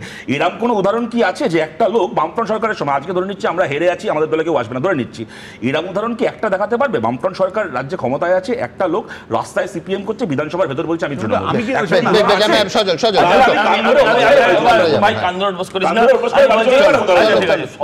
দেখতে ভালো, কথাও তার থেকে ভালো বলে, কিন্তু মিথ্যাটা মমতাদির যেমন সহজে ধরা পড়ে যায়, ওটা ধরা পড়ে না। ও বললো স্পিকার, আচ্ছা স্পিকার দলমতের ঊর্ধ্বে উঠে, একবার উঠতে চেয়েছিলেন তো সোমনাথ চট্টোপাধ্যায়ের মতন একজন প্রবাদ প্রতি স্পিকার, তাকে দল থেকে দাবি দিয়েছিল।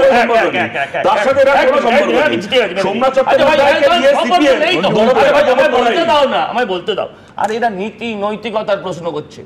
আজীবন আমরা দেখে এসছি যে কংগ্রেসকে সাম্রাজ্যবাদী, কংগ্রেস পুঁজিবাদী, কংগ্রেসের ইন্দিরা গান্ধীকে রাক্ষসী, ডাইনি এসব বলার পর হ্যাঁ এখন সেই কংগ্রেসের সাথে জোট বেঁধেছে। এই যারা কথা বলে তাদের নীতি নৈতিকতার কথা অন্তত বলা উচিত না, শুধু দল বদল পাঠটুকু নিয়ে যদি বলে ঠিক আছে, কিন্তু নীতি নৈতিকতা আমি সজলদার কথার বিরুদ্ধে একটা তর্কও করবো না, কেননা আজকে আমার জীবনের একটা অন্যতম মনে রাখার মতো দিন। আজকে দল বদল কত খারাপ তাই নিয়ে আমি সজল ঘোষের ভাষণ শুনেছি। আমি দ্রুত একেবারে কোনো ওয়ান লাইনার নয়, আমি শটান এখান থেকে আমার পরের বক্তার কাছে যাব সৌম্য, কিন্তু তার আগে দ্রুত একবার বাইরন বিশ্বাস এবং সেই বাইরন এপিসোড এই সময়ে সাগরদিঘি মডেল একবার স্মরণ করতে হবে তো। দেখুন, অনেকে বলে নৈতিকতার স্মরণ সভা, দেখুন।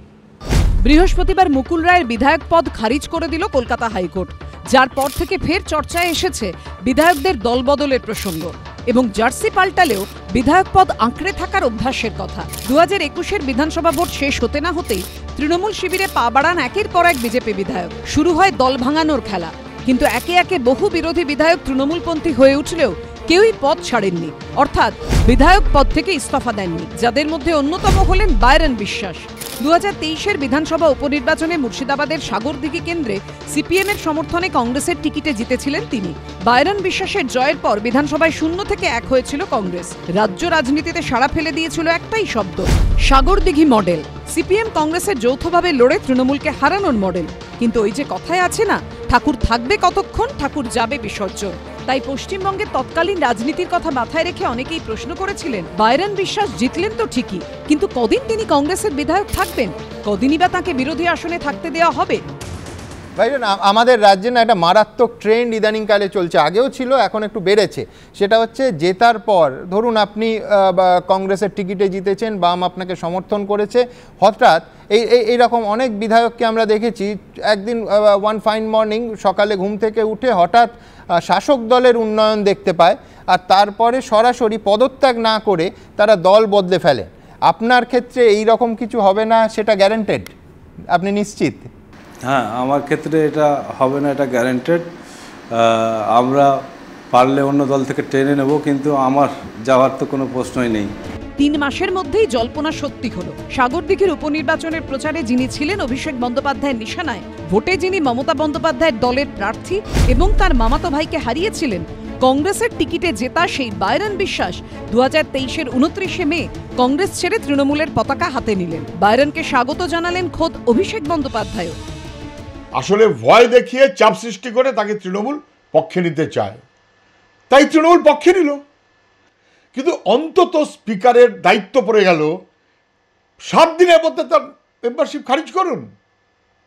আজকে কোর্ট একটা থাপ্পড় মেরেছে, কিন্তু ভালো, স্পিকারের অফিসে বোঝা উচিত, খারিজ করা উচিত। বৃহস্পতিবার দলত্যাগ বিরোধী মুকুল রায়ের বিধায়ক পদ খারিজ হওয়ার পর বাইরন বিশ্বাসের সঙ্গে বারবার যোগাযোগের চেষ্টা করা হলেও ফোন ধরেননি সাগরদিঘির বিধায়ক। রাজীব চৌধুরী ও রঞ্জিত হালদারের রিপোর্ট, এবিপি আনন্দ। দেখুন, আমার পরের বক্তা সৌম্য আজ অনায়াসে এই অনুষ্ঠানে ভিকটিম কার্ড খেলতে পারে। কংগ্রেসের ঝালদা আর সিপিএমের তাহেরপুর পুরসভার মতো একেবারে সবেধন নির্মণী ছিলেন কংগ্রেসের প্রার্থী, বামেদের সমর্থনে জেতা, খানিকক্ষণ আগে প্রতিবেদনে যার কথা শুনলেন আপনারা, বাইরন বিশ্বাস। সাগরদিঘি বিধানসভায় সেই জয়ের পর একেবারে সাগরদিঘি মডেলে জয় জয়কার শুরু হয়ে গেল। যে কংগ্রেস বাইরনের হাত ধরে বিধানসভায় নিজের অস্তিত্ব জাহির করছিল, স্টুডিওতে সৌম্যদের ডেসিবেল লেভেল অনেকটা বাড়িয়ে দিয়েছিল, কয়েক সপ্তাহ যেতে না যেতে বাইরন শটান তৃণমূলের ডানার তলায় আশ্রয় নিলেন। সৌম্যর কাছে আমার প্রশ্ন থাকবে, ঠিক যেমন শুভেন্দু অধিকারী বাকি দলত্যাগী বিজেপি বিধায়কদের বিরুদ্ধে আবার আদালতের দ্বারস্থ হবে বলছেন, এই রায়ের পর শুভঙ্কর সরকার কি অন্তত বাইরন বিশ্বাস ইস্যুতে কোর্টের কড়া নাড়ার সাহস দেখাবেন? দেখুন সুমনদা, শুভ সন্ধ্যা সবাইকে জানাই। আমি অনেকক্ষণ থেকে আলোচনা শুনছি। আপনি বলছেন বিধানসভা বিধানসভা বিধানসভা বিধানসভা দলত্যাগ বিরোধী আইন ইত্যাদিতে, কোন বিধানসভার কথা বলছেন? আমার একটু গুলিয়ে গেল। যে বিধানসভায় সতীদাহ প্রথার বিলের বিরুদ্ধে পাশ হয়েছিল সেই বিধানসভা, যে রাজ্যের মুখ্যমন্ত্রী সতীদাহ বিল ওই বিধানসভা পাশ করেছে, তো তাদের স্পিকার তো করবেই। আপনি অবাক হচ্ছেন কেন? বলছে এটাকে বলা হয় পলিটিক্যাল থেফট, রাজনৈতিক চৌর্যবৃত্তি। আপনার বাড়িতে কিছু চুরি হলে আপনি থানায় যান ডায়েরি করতে, এফআইআর করতে। মানুষগুলোর ভোট চুরি হয়ে যায়, কোথায় যাবে বলুন তো, যেখানে স্পিকার প্রোটেকশন দেয়? আপনি বলছেন ঝালদা পুরসভা তো বট গাছ ছিল, এ তো টবের ওপরে থাকা ক্যাকটাস নয় যে বারান্দা বদল হবে, রোজ বারান্দা বদল হয়ে যাবে। তপন কান্দু ওরকম বারান্দা বদল হওয়া লোক ছিল না। মার্ডার ফর মেজরিটি, খুন হতে হয়েছে। পূর্ণিমা কান্দু তারপরে মারা গেছে। হ্যাঁ, কিন্তু এমন লোককে কেন কংগ্রেস টিকিট দেবে যে বারান্দা বদল করে সকাল বিকেল? আপনি শুনুন একটু। তার কারণ হচ্ছে ওনার মধ্যে কোনো বাহাদুরি বা বীরত্ব লাগে না। সরকারি দল, আজকে শুভেন্দুবাবু অনেক বড় বড় কথা বলছেন, তো তৃণমূলের ঝান্ডা কাঁধে নিয়ে 2020 সাল পর্যন্ত মালদা, মুর্শিদাবাদ, দিনাজপুরের পুরসভা, পঞ্চায়েত, লোকসভা সমস্ত জায়গায় দলবদল করা হয়েছে। কিভাবে করেছেন আমরা জানি না, আপনার প্রোগ্রাম জানি না অনুব্রত মণ্ডল দেখছে কিনা, শুভেন্দুবাবু দেখছেন কিনা। গাঁজা case, false case, murder case, পানি কেস, আপনি জানেন মুর্শিদাবাদের জেলে এখনও কত বীরভূম কত মানুষ কংগ্রেসের এখনও রয়েছে নন অ্যাভেলেবেল সেকশানে, এনডিপিএস কেসে। এ রাজ্যে পশ্চিমবঙ্গে কিভাবে বিরোধীদের দুর্মুষ করতে হয় শুভেন্দুবাবুরা করেননি? আজকে সবাই সাধু। আজকে আমি বলছি, আপনারা বলছেন এই কথা, তৃণমূলের এক মুখপাত্র তো কালীঘাটে এখনও শুয়ে আছে, তার ওপর দিয়ে সবাই চলে যাচ্ছে। আপনি দলবদলের কথা বলছেন সুমনদা। বিরোধ শূন্য গণতন্ত্র চেয়েছে মাননীয় পশ্চিমবঙ্গে। ডিসেন্টিং ভয়েস শুনতে চান না। একটা তাহেরপুর, একটা ঝালদা থাকলে কী অসুবিধা হতো? দুটো পঞ্চায়েত, পুরসভা থাকলে কী অসুবিধা? না, সর্বগ্রাসী চাই, সব চাই, সবাইকে নিতে হবে। কিন্তু একটা সাগরদিঘির জন্য কংগ্রেস কি আদালতে যাবে? আমি কথাটা বলি না, আমাকে বলতে জানতে হবে তো। এই যে গাঁজা কেস, পুরো কেস, আপনি বলুন মানুষ ভূঁইয়া, কিন্তু 1+1 ফ্রি। এখন তো আবার একটার সাথে একটা ফ্রি দিয়েছিল, মানে আপনি যদি দলবদল করেন তার সাথে একটা বিধায়িকা ফ্রি হবে, সঙ্গে যাবে। তো এই বাই 1 get 1 ফ্রি পশ্চিমবঙ্গে।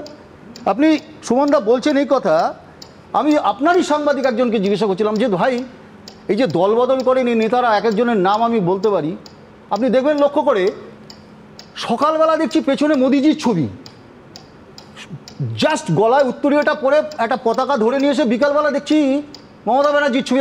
কোন কারা বানালো ভাই এত তাড়াতাড়ি ফটো ফ্রেমটা? বলে দাদা বিশ্বাস করুন দুটোই রাখা থাকে, একজন দুটোই রাখা থাকে, একটা বার করে লাগায় আবার তারপরে আবার যত দল বদল করে আরেকটা লাগিয়ে দেয়। তো পশ্চিমবঙ্গতে এটা হচ্ছে, ইটস এ পলিটিক্যাল থেফট, রাজনৈতিক চৌর্যবৃত্তি।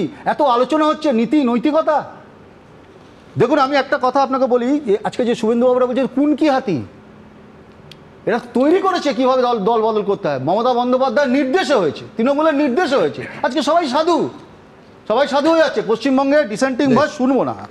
আপনি বলুন তো যে আপনার এই যতই চেষ্টা করুন আপনি কয়লার গায়ে কালো দাগ লাগাতে পারবেন? কয়লার গায়ে কালো দাগ লাগানো যায় না। টাকা পয়সা, খুনের মামলা, গাঁজা কেস, পশ্চিমবঙ্গে বিরোধীদের শূন্য করার জন্য যত রকম সাম দাম দণ্ডভেদ সব লাগানো হয়েছে পশ্চিমবঙ্গে। কারণ কি?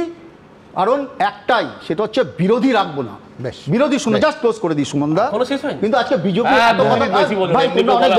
অনেক কথা বলছে, বিজেপি অনেক কথা বলছে। তো এই রাজ্যে ওই বিজেপির এই রাজ্যে পশ্চিমবঙ্গে পদ্মফুল ফুটুক না ফুটুক, ঘাস বনে বসন্ত টেনে দিয়েছে বিজেপি আর তৃণমূল। আপনি গুনতে পারবেন, আপনি বলতে পারবেন এখানে কোন বিজেপি আছে, কটা বিজেপি কটা তৃণমূল? এবারে কংগ্রেস সিপিএম জোট হবে কি হবে না বলতে পারবেন? আপনাকে চ্যালেঞ্জ করছি, কংগ্রেস সিপিএম জোট হবে কি হবে না? সুমন, তোমার সাথে তোমার একটা ফেভারিট কোট আছে, সব পাখি মাছ খায় দোষ হয় মাছ লাগা। তো আমার মনে পড়ছিল সিপিএম এর এই অ্যাপ্রোচ দেখে, সিপিএম কখনো দল বদল ভাঙানো ইত্যাদিতে বিশ্বাস করে না। সুমন, 1977 সাল প্রথম বামফ্রন্ট সরকার এলো, মুখবেরিয়া থেকে ক্যান্ডিডেট হলেন, জিতলেন কে? জনতা পার্টির হয়ে কিরণময় নন্দ। 80-81 ফিনান্সিয়াল ইয়ার, সেই সময় রাজ্যসভা নির্বাচন জিততে হবে, দলবদল করালোকে সিপিএম জ্যোতি বসু নেতৃত্বাধীন দলবদল করিয়ে রাজ্যসভা তার পরবর্তীকালে পরবর্তীকালে বামফ্রন্টের মন্ত্রী হন। দ্বিতীয় কথা, এই যে এটা হচ্ছে ভাই জোট ছিল না, আরে ভাই জনতা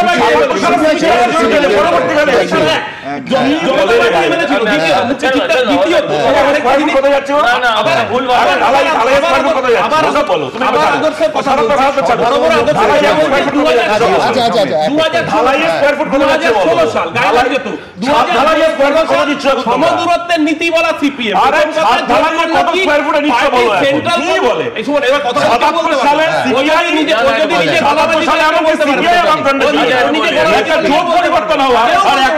নিজের বিধায়ক থেকে অন্য দলে চলে যাচ্ছে। দ্বিতীয়ত 2016 সালের ইলেকশন আবার তৃতীয় সেকেন্ড টাইমের মতো, সেই ইলেকশনে আমরা দেখলাম, অত এই নীতি আদর্শ নিয়ে বলছে তো, সিঙ্গুরের বুকে রবীন্দ্র ক্যান্ডিডেট হয়েছিল, অধীর চৌধুরী বক্তব্য রাখছিল, সীতারাম ইয়েচুরি মঞ্চে ওঠেনি, কারণ সেন্ট্রাল কমিটি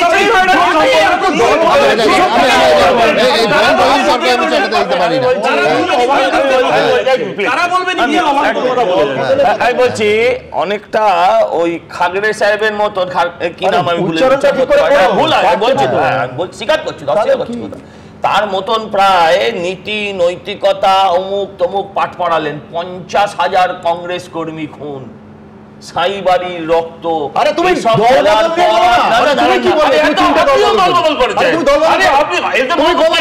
কংগ্রেস সিপিএম এর জোট ঠিক বলেছেন। শুনুন, আমি বলছি তখনও একটা রেপ হলে তার প্রতিবাদ করতাম, আজকেও আমি রেপ হলে তার প্রতিবাদ করব।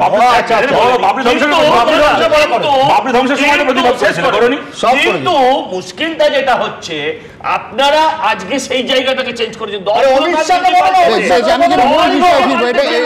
মূল বিষয় আজকে কলকাতা হাইকোর্টের রায়, তাই নিয়ে বিশেষজ্ঞরা কি বলছেন দ্রুত দেখাবো। প্রথমে তৃণমূল ছেড়ে বিজেপিতে যোগদান, এরপর বিজেপির টিকিটে বিধানসভা নির্বাচনে জয়ী হয়ে আবার সেই বছরই তৃণমূল শিবিরে ফেরা মুকুল রায়। বসানো হয়েছিল পাবলিক অ্যাকাউন্টস কমিটির চেয়ারম্যানের পদেও। এর প্রায় 5 বছর বাদে দলত্যাগ বিরোধী আইন অনুযায়ী মুকুল রায়ের বিধায়ক পদ খারিজ করে দিল কলকাতা হাইকোর্ট। বিচারপতি দেবাংশু বসাক ও বিচারপতি মোহাম্মদ শাব্বার রাশিদির বেঞ্চ। আর যে আইনকে হাতিয়ার করে এই যুগান্তকারী রায় দিয়েছে হাইকোর্ট, জানিয়ে এখন গোটা রাজ্যে চর্চা, তা হল দলত্যাগ বিরোধী আইন। এই রায় অত্যন্ত গুরুত্বপূর্ণ রায়, বিশেষ করে গণতান্ত্রিক ভাবধারাকে এবং গণতান্ত্রিক আদর্শকে তুলে ধরার ক্ষেত্রে এই রায়ের গুরুত্ব অসীম। এই রায়ের প্রভাব তো পড়বেই, এই রায়ের প্রভাব সুদূর প্রসারী। ভিন রাজ্যে ঠিক সম্পূর্ণভাবে অ্যাপ্লিকেবল না হতে পারে, কিন্তু তার তো একটা প্রভাব পড়তেই পারে। এই রায়ের তো একটা প্রভাব তো আছেই। এই রায়টাকে অন্যান্য রাজ্যের আদালত বা অন্যান্য রাজ্যের যারা রাজনৈতিক দল তারা তো দেখাতেই পারে। 1985 সালের দলত্যাগ বিরোধী আইন অনুযায়ী কোন নির্বাচিত জনপ্রতিনিধি যদি স্বেচ্ছায় দল ছাড়েন অথবা সংসদ কিংবা বিধানসভায় দলের নির্দেশের বিপরীতে গিয়ে ভোট দেন, তবে 10ম তফসিল অনুযায়ী ওই বিধায়কের সদস্যপদ খারিজ হয়ে যায়। এবাদেও নির্বাচনে জিতে কোনো জনপ্রতিনিধি পরে যদি অন্য কোনো রাজনৈতিক দলে যোগ দেন, সেক্ষেত্রে তার সদস্যপদ খারিজ হয়ে যায়। তবে কোনো দলের 2/3 সাংসদ বা বিধায়ক দলত্যাগ করলে সেক্ষেত্রে এই আইন তাদের উপর প্রযোজ্য হয় না। তবে তার থেকে কম হলে লোকসভা ও বিধানসভা স্পিকারকে জানালে তিনি ব্যবস্থা নেবেন। অর্থাৎ এক্ষেত্রে লোকসভা কিংবা বিধানসভার অধ্যক্ষের সিদ্ধান্তই সবসময় গুরুত্বপূর্ণ ভূমিকা নিয়েছে। এক দলের হয়ে জিতে অন্য দলে যোগ দেওয়া অনৈতিক হলেও এ রাজ্যে কিংবা এদেশে তা আকছাত দেখা যায়। যে কোনো দলই অন্য দল ভাঙাতে মুখিয়ে থাকে। এর ফলে সরকার, পুরসভা, জেলা পরিষদ, পঞ্চায়েত হামেশাই ভাঙতে থাকে। এই প্রবণতা বন্ধ করতেই 1985 সালে রাজীব গান্ধী সরকার ভারতীয় সংবিধানের 52তম সাংবিধানিক সংশোধনীর মাধ্যমে দলত্যাগ বিরোধী আইন প্রবর্তন করেছিল। আজকে হাইকোর্টের এই রায় গণতন্ত্রকে অক্ষুণ্ণ রাখার রায়। আমার মনে হয় যে এই রায় পশ্চিমবঙ্গ তথা ভারতবর্ষের গণতন্ত্রের পক্ষে একটা দিগন্ত সৃষ্টিকারী রায়, এবং আমি আশা রাখি যে এর পরবর্তীকালে 2026 সালে যে ইলেকশন হবে সেখানে যারা ভোট দেবেন, যারা ভোটার, তারা অন্তত এইটুকু নিশ্চিন্ত হয়ে ভোট দিতে পারবেন যে তারা যে প্রতীকে যাকে ভোট দিচ্ছেন সেই লোকটি সেই প্রতীকেই ভবিষ্যতে তাকে থাকতে হবে, তার ইচ্ছে মতো সে দল ত্যাগ করতে পারবে না। দল ত্যাগ করব, কিন্তু পুরনো দলের হয়ে জেতা বিধানসভা কিংবা লোকসভার আসনও ছাড়বো না, এ এক ভয়ঙ্কর প্রবণতা। কলকাতা হাইকোর্টের এই দিনের ঐতিহাসিক রায়ের পর কি তা কমবে? অরিত্রিক ভট্টাচার্য ও সৌভিক মজুমদারের রিপোর্ট, এবিপি আনন্দ। দেখুন, আমরা জানি আজ মাসের পর মাস মুকুল রায় হাসপাতালে। আমরা সবাই নিশ্চয়ই আন্তরিকভাবে চাইব যে তিনি দ্রুত সুস্থ হয়ে উঠুন, সুস্থ হয়ে বাড়ি যান। কিন্তু দিনের পর দিন পঞ্চায়েত স্তর থেকে জেলা পরিষদ থেকে পুরসভা, বিধানসভা, লোকসভা একটা চরম অনৈতিক প্র্যাকটিস চলতো এবং গর্বের সঙ্গে শাসক দল সেটা চালাতো। পদত্যাগ না করে দলত্যাগ নিয়ে প্রশ্ন করলে মুকুল রায় সংবিধান দেখাতেন। ভাবুন, আপনাদের আজ দেখাবো 2016 সালের 22শে অগাস্টের একটা সাংবাদিক সম্মেলন, যে সাংবাদিক সম্মেলনটা ডাকাই হয়েছিল অন্য দল, বিশেষ করে সৌম্যর দল কংগ্রেস ভাঙিয়ে মালদা জেলা পরিষদ দখল করার গৌরব গাথা শোনাতে। মূল বক্তা মুকুল রায়, পাশে এবিপি আনন্দের আর্কাই বড় বিচিত্র শুভেন্দু অধিকারী স্বয়ং। তখন তৃণমূল দলে উত্থানের অন্যতম শর্ত ছিল অন্য দল ভাঙানো। কে কতজনকে ভাঙাতে পারে, কে বেশি ভাঙাতে পারে। আমরা সাংবাদিকরা যখন জিজ্ঞেস করেছিলাম মুকুল রায়কে এই অনৈতিক দলবদল নিয়ে, তখন মুকুল রায় বলেছিলেন ভারতীয় সংবিধান নাকি দলত্যাগে বিধান আছে ভারতীয় সংবিধানে, দলত্যাগ গণতন্ত্রের অংশ, স্বয়ং মুকুল রায় বলেছিলেন। আমি দেখাবো, তবে আবার চাইব, আন্তরিকভাবে চাইব মুকুল রায় দ্রুত সুস্থ হয়ে উঠুন। Defection is a part of the democracy. It is the constitutional provision. আমাদের পঞ্চায়েতের সেকশন 213A, তাতে এই সেকশনে বলা আছে how members can defy, where defection cannot attract. সুতরাং এই ক্ষেত্রে দলত্যাগ নয়, এটা বলতে হবে আইন মেনে সংবিধানগত পদে তারা এটা হচ্ছে। তাহলে ভারতবর্ষের সংবিধান থেকে ওই মানে মোরালিটির প্রশ্নের ডিফেকশন শব্দটা বাদ দিয়ে দেওয়া উচিত। দেখুন, দলত্যাগ, পদত্যাগ এবং নৈতিকতা সবটা পুরোটা গুলিয়ে যাওয়ার আগে আমার পরবর্তী বক্তা শুভময় মৈত্রের কাছে চলে যাব। শুভময়দা, অর্থাৎ এতদিন অনৈতিকতা শুধু চলেছে তাই নয়, রীতিমতো বিজ্ঞাপন করে বুক ফুলিয়ে চালানো হয়েছে। বলবেন না কৌশলগত বলবেন, এই নিয়ে একটা আলোচনা হতেই পারে, কারণ মানে রণে এবং প্রণয় নীতির বালাই নেই আর কি। ফলে সেক্ষেত্রে রাজনীতির এই যে প্রেম ভালোবাসা, এক দল থেকে অন্য দলে যাওয়া, এই বিষয়গুলো সত্যিই খুব গোলমেলে। ফলে কোনটা নীতি কোনটা নীতি নয় এটা বলা খুব শক্ত। তবে সাধারণভাবে আমরা সুব্রত ভট্টাচার্যকে মনে রাখি কারণ বহু বছর ধরে মোহনবাগানে খেলেছেন, দলটা বদল করেননি। তিনি কত বড় প্লেয়ার তার থেকে বড় কথা হচ্ছে তিনি একই দলের মধ্যে একই দলে থেকে গেছেন। একটা বিষয় কিন্তু বারবার বলতে হয় যে বাইরন বিশ্বাসকে নিয়ে আমরা যে আলোচনাটা করছি, মনে আছে একটা ছোটোবেলায় বাঁদরের তৈলাক্ত মাসে ওঠার অঙ্ক ছিল, মাঝে মাঝে আমরা ভুল করে উত্তর বার করতাম 2-3টি বাঁদর। তা সেই রকম বাইরন বিশ্বাসে 2-3 বাইরন বিশ্বাস কিন্তু যদি চলে যেতেন তাহলেই কিন্তু হয়ে যেত, কারণ একটিই তো আসন কংগ্রেসের ছিল। ফলে তিনি যখন গেছেন মনে হয় সেখানে দল বিরোধী বা কোনো আইন বিরোধী কিছু হয়নি। তবে আমার সেই দিনের আরেকটা জিনিস মনে আছে, আপনার এই স্টুডিওতেই 2রা মার্চ আমিও ছিলাম, সৌম্যদা সিঁড়িটা দিয়ে উঠছিলেন ওপরে একটা আসন জেতার পর, আর আমরা যারা পশ্চিমবঙ্গের রাজনৈতিক বিশ্লেষক একটা ছোট্ট একটা প্রবাবিলিটির বিষয় ঘটে গেছে, একটা কংগ্রেস আমরা নতুন দিনের স্বপ্ন দেখছি, তৃণমূল বিজেপি বাদেও কেউ সাগরদিঘি মডেলের ব্যাখ্যা দেওয়ার চেষ্টা করছি, বাইরনের নাম কি করে এলো সেইগুলো আসছে। একটা জিনিস সুমনবাবু মাথায় এসেছিল বলেই ফেলি, সেদিন বলতে পারিনি, সেটা হচ্ছে আমার কিন্তু মাঝে মাঝে মনে হচ্ছিল ওই সিঁড়ি দিয়ে সৌম্যদা নামার আগেই উনি দলটা বদলে ফেলবেন না তো। এই প্রশ্নটা কিন্তু মাথার মধ্যে ছিল, বলতে পারিনি সেদিন। সব সময় তো সব কথা বলা যায় না, অনেক সময় অনেক কিছু চেপে রেখে বলতে হয়, কিন্তু পশ্চিমবঙ্গের রাজনীতিতে কিন্তু সেই ঘটনা ঘটেছে। এবং মুকুলবাবুর ক্ষেত্রেও উনি 25শে সেপ্টেম্বর 2017 সম্ভবত তৃণমূল ছেড়ে বিজেপিতে যান। বিধানসভা নির্বাচন হয়, কৃষ্ণনগরে বিজেপির হয়ে যেতেন প্রচুর মানুষ, সেই নির্বাচনে তো অনেকেই বিজেপি অনেকটা এগিয়ে যাবে এরকম একটা মনেও হয়েছিল। তারপর কিন্তু 2রা মে বিধানসভার ফলাফল বেরোয়, 11ই জুন উনি কিন্তু আবার ফিরে আসেন তৃণমূল কংগ্রেসে। বাইরন বিশ্বাস তার থেকে কিছুদিন বেশি ছিলেন বোধহয় কংগ্রেসে। একটা বিষয় বলতে হবে, মতাদর্শের কথাটা বারবার আসছে, এইটা কিন্তু একেবারে রাজনৈতিক আলোচনা। কিছুদিন আগে অভ্র এখানে এসে সেট থিওরির কথা বলার চেষ্টা করেছিল, সেটা হচ্ছে বিভিন্ন রাজনৈতিক দলের মধ্যে ইন্টারসেকশন থাকে। তৃণমূল কংগ্রেসের মধ্যে আমি কিন্তু একেবারে ব্যঙ্গ করে বলছি না, তৃণমূল কংগ্রেসের মধ্যে অতি বাম রাজনৈতিক কর্মী এবং নেতা থেকে শুরু করে অতি দক্ষিণপন্থী রাজনৈতিক নেতা এবং কর্মী কাজ করেন। ফলে সিপিএম থেকে বা অতি বাম থেকে বা বিজেপির থেকে বা আরএসএস থেকে কেউ কিন্তু তৃণমূল কংগ্রেসে খুব সহজে যেতে পারেন। কংগ্রেসের সঙ্গে তৃণমূল কংগ্রেসের পার্থক্যটা কোথায়? কংগ্রেস একটু মধ্যপন্থী দল, দুদিকই রাখে তারা। তৃণমূল কংগ্রেস কিন্তু একেবারে অতি বাম থেকে অতি ডান পর্যন্ত সবাই যেতে পারে। ফলে সিপিএম, তৃণমূল, যে কেউ কিন্তু তৃণমূলে চলে যাওয়া, এখানে তাদের মতাদর্শের কিন্তু কোনো সমস্যা নেই। বারবার আমরা বলছি না মতাদর্শের গণ্ডগোল হচ্ছে কিনা, কোনো গণ্ডগোল নেই। তৃণমূল যাকে খুশি নিতে পারে। তারপরের বক্তব্য একটা, এটা সময় নিচ্ছে না, ঠিকই আমি বলছি, আপনি বলছেন গেট বড় গেট ছোটর কথা, কিন্তু আমার বক্তব্য যে ছোট গেট খিড়কি দরজা দিয়ে কেউ যেতে পারেন, কিন্তু আমার বক্তব্য তিনি পদত্যাগ করে দলত্যাগ করছেন কিনা, নৈতিকতার প্রশ্নটা সেই জায়গায় যেতে তো পারেনি। নৈতিকতা এটাই আমি বলছি। এটার ক্ষেত্রে কিন্তু দেখুন, দলত্যাগ বিরোধী আইন তো এমন কোনো মামলার বিষয় নয় যে অপরাধমূলক কিছু, যে ভুল করে স্পিকার তাকে বাদ দিয়ে দিলেন, বার করে দিলেন, কিছু একটা ভুল হয়ে গেল, যেমন কাউকে ভুল করে জেলে ঢোকানোর মতো। সুতরাং এই সব ক্ষেত্রে যেটা শতরূপ একটু বলার চেষ্টা করছিল, যে কোর্টের রায়ও প্রতীকী, অত্যন্ত দুর্দান্ত রায় আমাদের গণতন্ত্র রক্ষার ক্ষেত্রে, কিন্তু ফলিত নয়। ফলিতটা যারা করতে পারছেন না, সেটা করলে কিন্তু কিছুই ক্ষতি হতো না।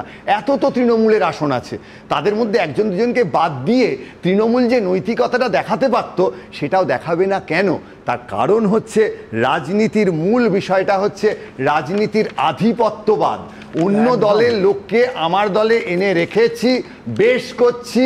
এটা যে কোনো রাজনৈতিক দল যে ক্ষমতায় আছে, কুণালদা যে কালের ধ্বনির কথা বললেন, সেটা শাসক সেই কালের ধ্বনি সংসদীয় গণতন্ত্রে শুনতে একেবারে পায় না বা শুনতে চায় না। অর্থাৎ তারা কিন্তু এই দলবদলের গোলমাল সত্ত্বেও তাকে অন্য দলের নাম নিয়ে দলে রেখে দেয়া, এর মধ্যে তারা প্রমাণ করছেন যে আমি গায়ের জোরে রাজনীতি করছি, আমি এটা করব, বেশ করব, সমস্ত নীতি নৈতিকতা ভেঙে করব। এবং তা সত্ত্বেও তোমরা সাধারণ মানুষ, তোমরা বোকা, তোমরা বিজেপিকে ভোট দিয়েছো, সে তৃণমূলে চলে যাবে, তৃণমূলকে ভোট দিয়েছো, সে বিজেপিতে চলে যাবে, তোমাদের আমরা পাত্তাই দিই না, এটা আমরা চালিয়ে যাব। এবং আগামী দিনে সংসদীয় গণতন্ত্রে যখন এই সংবিধান দেখানো হবে, এটা আমরা চালিয়ে যাব, তখন আমাদের অবস্থা, সাধারণ জনগণের অবস্থা ওই তৈলাক্ত মাসে ওঠা বসার মতোই হবে, যতই এসআইআর করি, যাই করি না কেন। এই যে বৃহত্তম গণতন্ত্র, এই গণতন্ত্রে আমাদের ভোটের কোনো মূল্য থাকবে না। একটা ঘটনা বলবো, একটা ছোট্ট ঘটনা। ধরো এই দলবদলের আলোচনা, গাজল, মালদার গাজলের দীপালি বিশ্বাস, আমাদের এমএলএ ছিলেন শুভেন্দু অধিকারী তখন তৃণমূল, এবং মালদা জেলার দায়িত্বে দীপালি বিশ্বাসের হাতে করে দলবদল করালেন। ওখানে তৃণমূলের কি কমিটি বানালেন, তার 1 নম্বর নাম দীপালি বিশ্বাস। সুজন চক্রবর্তী তখন আমাদের পরিষদীয় দলনেতা, বিধানসভায় স্পিকারের কাছে সেই শুভেন্দু অধিকারীর সেই সই করা ওই দীপালি বিশ্বাসের যে দলবদলের সেই প্রেস করলেন এবং বললেন যে ওনাকে সুতরাং বিধায়ক পদ খারিজ করতে হবে। শুভেন্দু অধিকারী মানে বিধানসভায় দাঁড়িয়ে নিজে সই করা চিঠি থেকে বলেন না ওটা আসলে ওই দীপালি বিশ্বাস, এটা অন্য দীপালি বিশ্বাস। সেই শুভেন্দু অধিকারী এখন দলবদল নিয়ে এত নৈতিকতার কথা বলছেন এবং সরকারটা তৃণমূলের, শুভেন্দু তৃণমূলের। আচ্ছা আচ্ছা না আমি একটা কথা বলছি যে আপনারা স্পিকারের ক্ষমতা নিয়ে এরকম বলছিলেন অনেক কথা, স্পিকারের নৈতিকতা, নীতি, নৈতিকতা, সংবিধান। কটা ছবি দেখবেন আপনি স্পিকার বারুইপুরে দাঁড়িয়ে পঞ্চায়েত সদস্য জয়েন করাচ্ছে, নিজে পেছনে দাঁড়িয়ে আছে? কটা ছবি দেখবেন আপনি? নির্বাচিত সদস্যকে আমি আপনার এই অডিও ভিজুয়ালটা খুব ইন্টারেস্টিং লাগলো। মুকুল রায় আর শুভেন্দু অধিকারী পাশাপাশি দাঁড়িয়ে, মানে শুভেন্দু তখন কালো ছিল না ভালো ছিল, আর তাহলে এখন কি ভালো না কালো? শুভেন্দু অধিকারী সেদিনকার পলিসি যদি ভালো থেকে থাকে তাহলে আজকে কালো না আজকে ভালো? আমার বিজেপিটা ছোট্ট যে কোম্পানিতে চাকরি করতো হাতে কালি মেখেছে জানি না, কিন্তু বিষয়টা কালো, এ নিয়ে কোনো সন্দেহের জায়গা নেই। আধিপত্যবাদ যে শব্দটা শুভময়দা বললেন, আমি বলছি সেটাও গণতন্ত্রের স্পিরিটের পক্ষে অত্যন্ত খারাপ একটা শব্দ।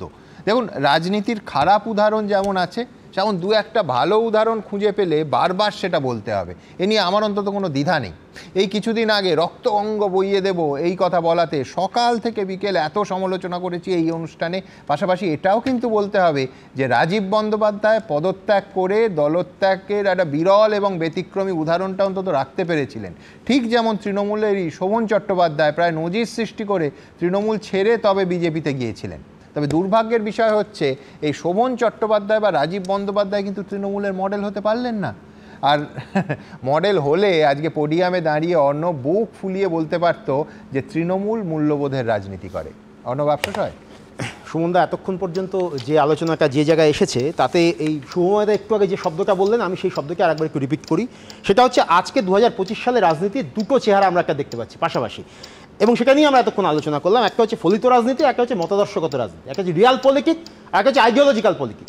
এই যে 2025 সালে দাঁড়িয়ে আজকে যখন আমরা এই কথাটা বলছি এবং বলছি যে আমরা অতীতে এই জিনিসগুলো পশ্চিমবাংলায় দেখিনি, আমরা অতীতে কিন্তু এই জিনিসটাও দেখিনি যে 2014 সালের পর থেকে গোটা ভারতবর্ষের রাজনীতিতে যে অ্যাগ্রেসিভ চেহারায় একটা অতি দক্ষিণপন্থী রাজনীতির উত্থান হয়েছে, এবং সেই অতি দক্ষিণপন্থী রাজনীতির উত্থানের জায়গা থেকে যে ধরনের প্রতিরোধের চেহারা বা যে ধরনের প্রতিরোধের চেষ্টাগুলো বিভিন্ন জায়গায় হয়েছে, সেখানে ওই ফলিত রাজনীতিকে কোথাও কোথাও বেশি গুরুত্ব দিতে হচ্ছে।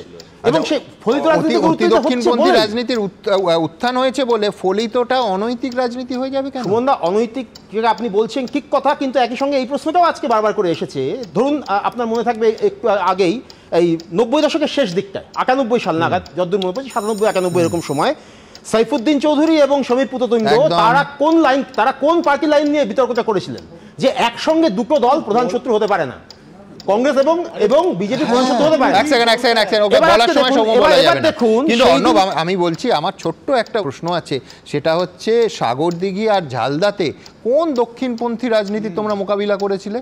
কোন দক্ষিণপন্থী রাজনীতি? প্রথম কথা হচ্ছে আমি যেটা বললাম যে সুমনদা, সেটা হচ্ছে যে আইডিওলজিক্যাল রাজনীতির যে জায়গাটা, সেই জায়গাটা কোথাও ডাইলিউটেড হচ্ছে, ঠিক কথা। এটা আমরা হয়তো খারাপ লাগছে আমাদের প্রত্যেকের থেকে, কিন্তু যখন আমরা দেখতে পাই 2023 সালে সাসপেন্ড করে দেওয়া হচ্ছে 148 জনকে, সাংসদকে করে একের পর এক কালা কানুন পাশ করানো হচ্ছে, তখন এই যে বললেন না বিশ্বনাথ একটু আগে মেজরিটেরিয়ান আধিপত্য, ওই মেজরিটেরিয়ান আধিপত্যটা ওখানেও দেখেছি, মানতে অসুবিধা নেই।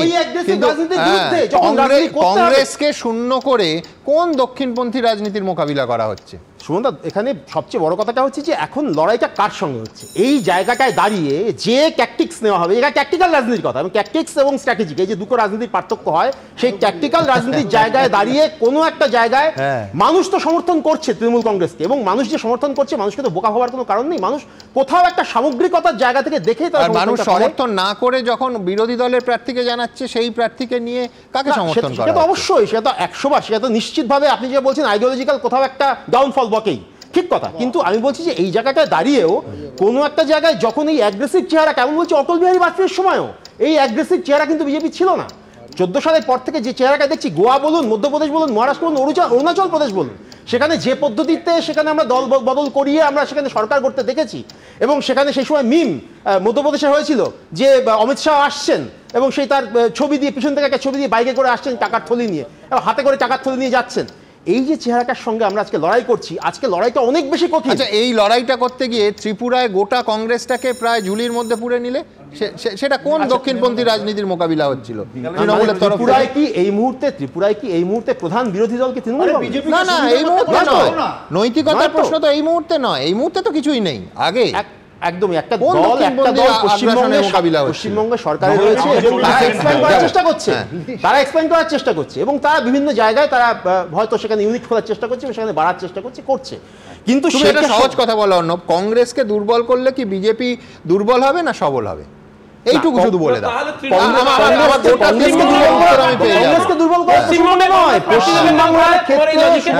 পশ্চিমবঙ্গে কংগ্রেস কেন প্রার্থী দেবে? তৃণমূলকে দুর্বল করলে কি বিজেপির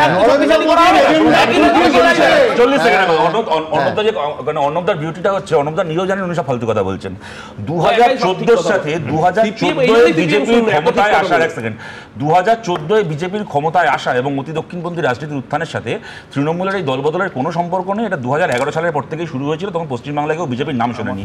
উত্তর দিনাজপুর জেলা পরিষদ 2013 সালে বিজেপি বদল করিয়েছিল, তৃণমূল বদল করিয়েছিল, তখন বাংলায় কেউ বিজেপির নাম শোনেনি। এক, দ্বিতীয় কথা হচ্ছে মানুষকে বোকা ভাবার কোনো কারণ নেই অর্ণবদা। তেমন আবার যে কেন্দ্রে মানুষ তৃণমূলকে হারান সেই কেন্দ্রে মানুষকেও বোকা ভাবার অধিকার আপনাকে কেউ দেয়নি যে তোমরা একটুখানি বোকা বলে ভুল করে তৃণমূলকে হারিয়ে ফেলেছো, আমরা তোমাদের বোকা ঠিক করব।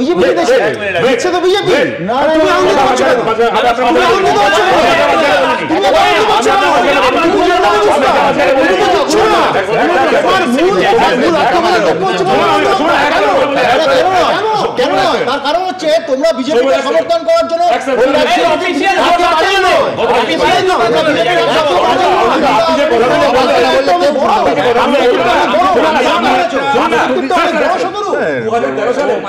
আমি একটা তথ্য দিতে চাই, সেটা হুমায়ুন কবির কিন্তু জেতেনি।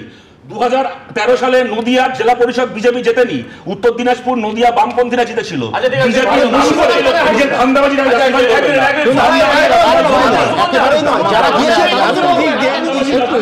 মানে শুনুন না, এটা জাস্ট দর্শকদের তথ্যের জন্য একটা কথা প্রথমে বলিনি, সেটা হলো যে এই যে লিস্টটা দেখালেন যে তারা মানে উদাহরণ রেখেছে, মানে এটাও কিন্তু বলতে হবে আমাদেরকে যে হুমায়ুন কবির 2012 সালে উনি কিন্তু কংগ্রেস থেকে পদত্যাগ করে উপনির্বাচনে দাঁড়িয়ে হেরেছিলেন, মন্ত্রিসভায় গিয়েছিলেন, হেরেছিলেন অন্তত কংগ্রেসের থেকে পদত্যাগ করে তারপরে মানে দলত্যাগ করে তারপরে কিন্তু উনি মন্ত্রী হয়েছিলেন।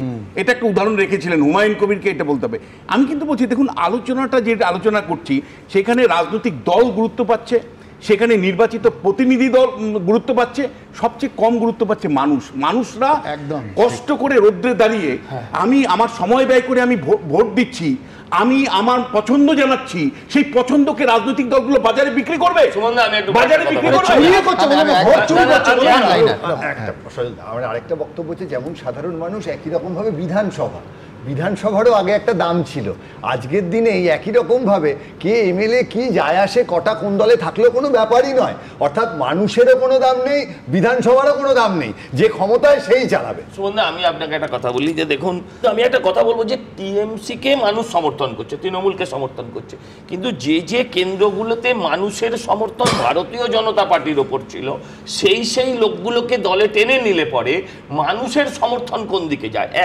আরেকটা প্রশ্ন আছে আমার, সেটা হচ্ছে যে আমি সৌম্যদাকে বলবো যে সুব্রত মুখার্জি একবার তৃণমূলের মেয়র ছিলেন আর কংগ্রেসের বিধায়ক ছিলেন।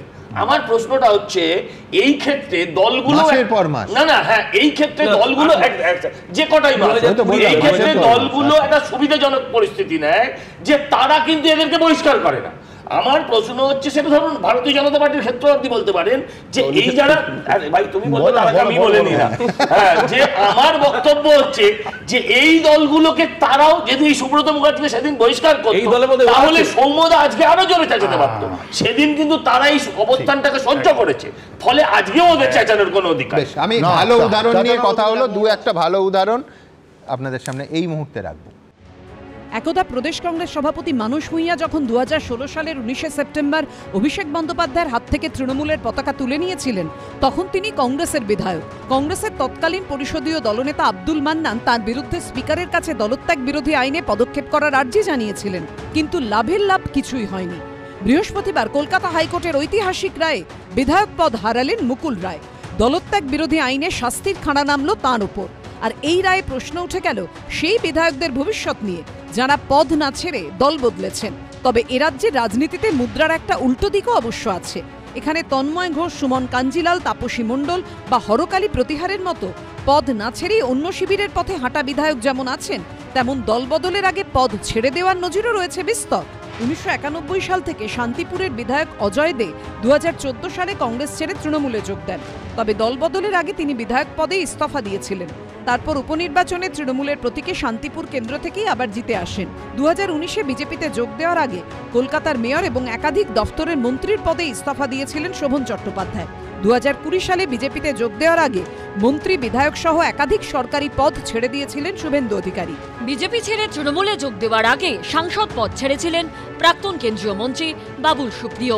একই পথে হেঁটে মন্ত্রী, বিধায়ক পদে ইস্তফা দিয়ে তারপরে বিজেপিতে যোগ দিয়েছিলেন রাজীব বন্দ্যোপাধ্যায়। পরে অবশ্য তিনি বিজেপি ছেড়ে আবার তৃণমূলে ফিরে আসেন। শুভেন্দু অধিকারী যা করেছিলেন নিঃসন্দেহে সেটা খুব ভালো একটা সদর্থক উদাহরণ, তিনি ছেড়ে দিয়েছেন। এরকম উদাহরণ আরো আছে যারা রাজনীতিতে অন্য দলে যাচ্ছেন যখন, তখন তার নিজেদের এমএলএ পদ থেকে তারা পদত্যাগ করছেন এবং নতুন দলে আবার জিতে আসবার কথা ভাবছেন। সেটা যদি করে সেটা স্বাগত, কিন্তু অন্যথা যদি হয় তাহলে জনসাধারণের সঙ্গে শুধু প্রতারণা নয়, সংসদীয় গণতন্ত্রের সঙ্গে প্রতারণা, এবং হাইকোর্ট সেক্ষেত্রে যে কড়া ব্যবস্থা নেবে এটা আজকের রায় থেকে প্রমাণিত। আজ থেকে প্রায় 27 বছর আগে একটি নজির তৈরি করেছিলেন তৃণমূলেরই বর্ষীয়ান নেতা শোভনদেব চট্টোপাধ্যায়। 1998 সালে যখন তৃণমূল তৈরি হয় তখন তিনি বারুইপুরের কংগ্রেস বিধায়ক। সেই পদ ছেড়ে তিনি তৃণমূলে যোগ দেন। তারপর রাসবিহারী উপনির্বাচনে তৃণমূলের প্রার্থী হন। সেই উপনির্বাচনে শোভনদেব চট্টোপাধ্যায়ের জয়ই প্রথম বিধানসভায় পা রাখে তৃণমূল। কিন্তু এখন সেই তৃণমূলের পতাকা হাতে বিজেপির একাধিক বিধায়ক আছে, অর্থাৎ নীতি আছে, নজিরও আছে। কিন্তু আসল কথা হলো কে কোন পথ নেবেন। সৌমিত্র রায়ের রিপোর্ট, এবিপি আনন্দ।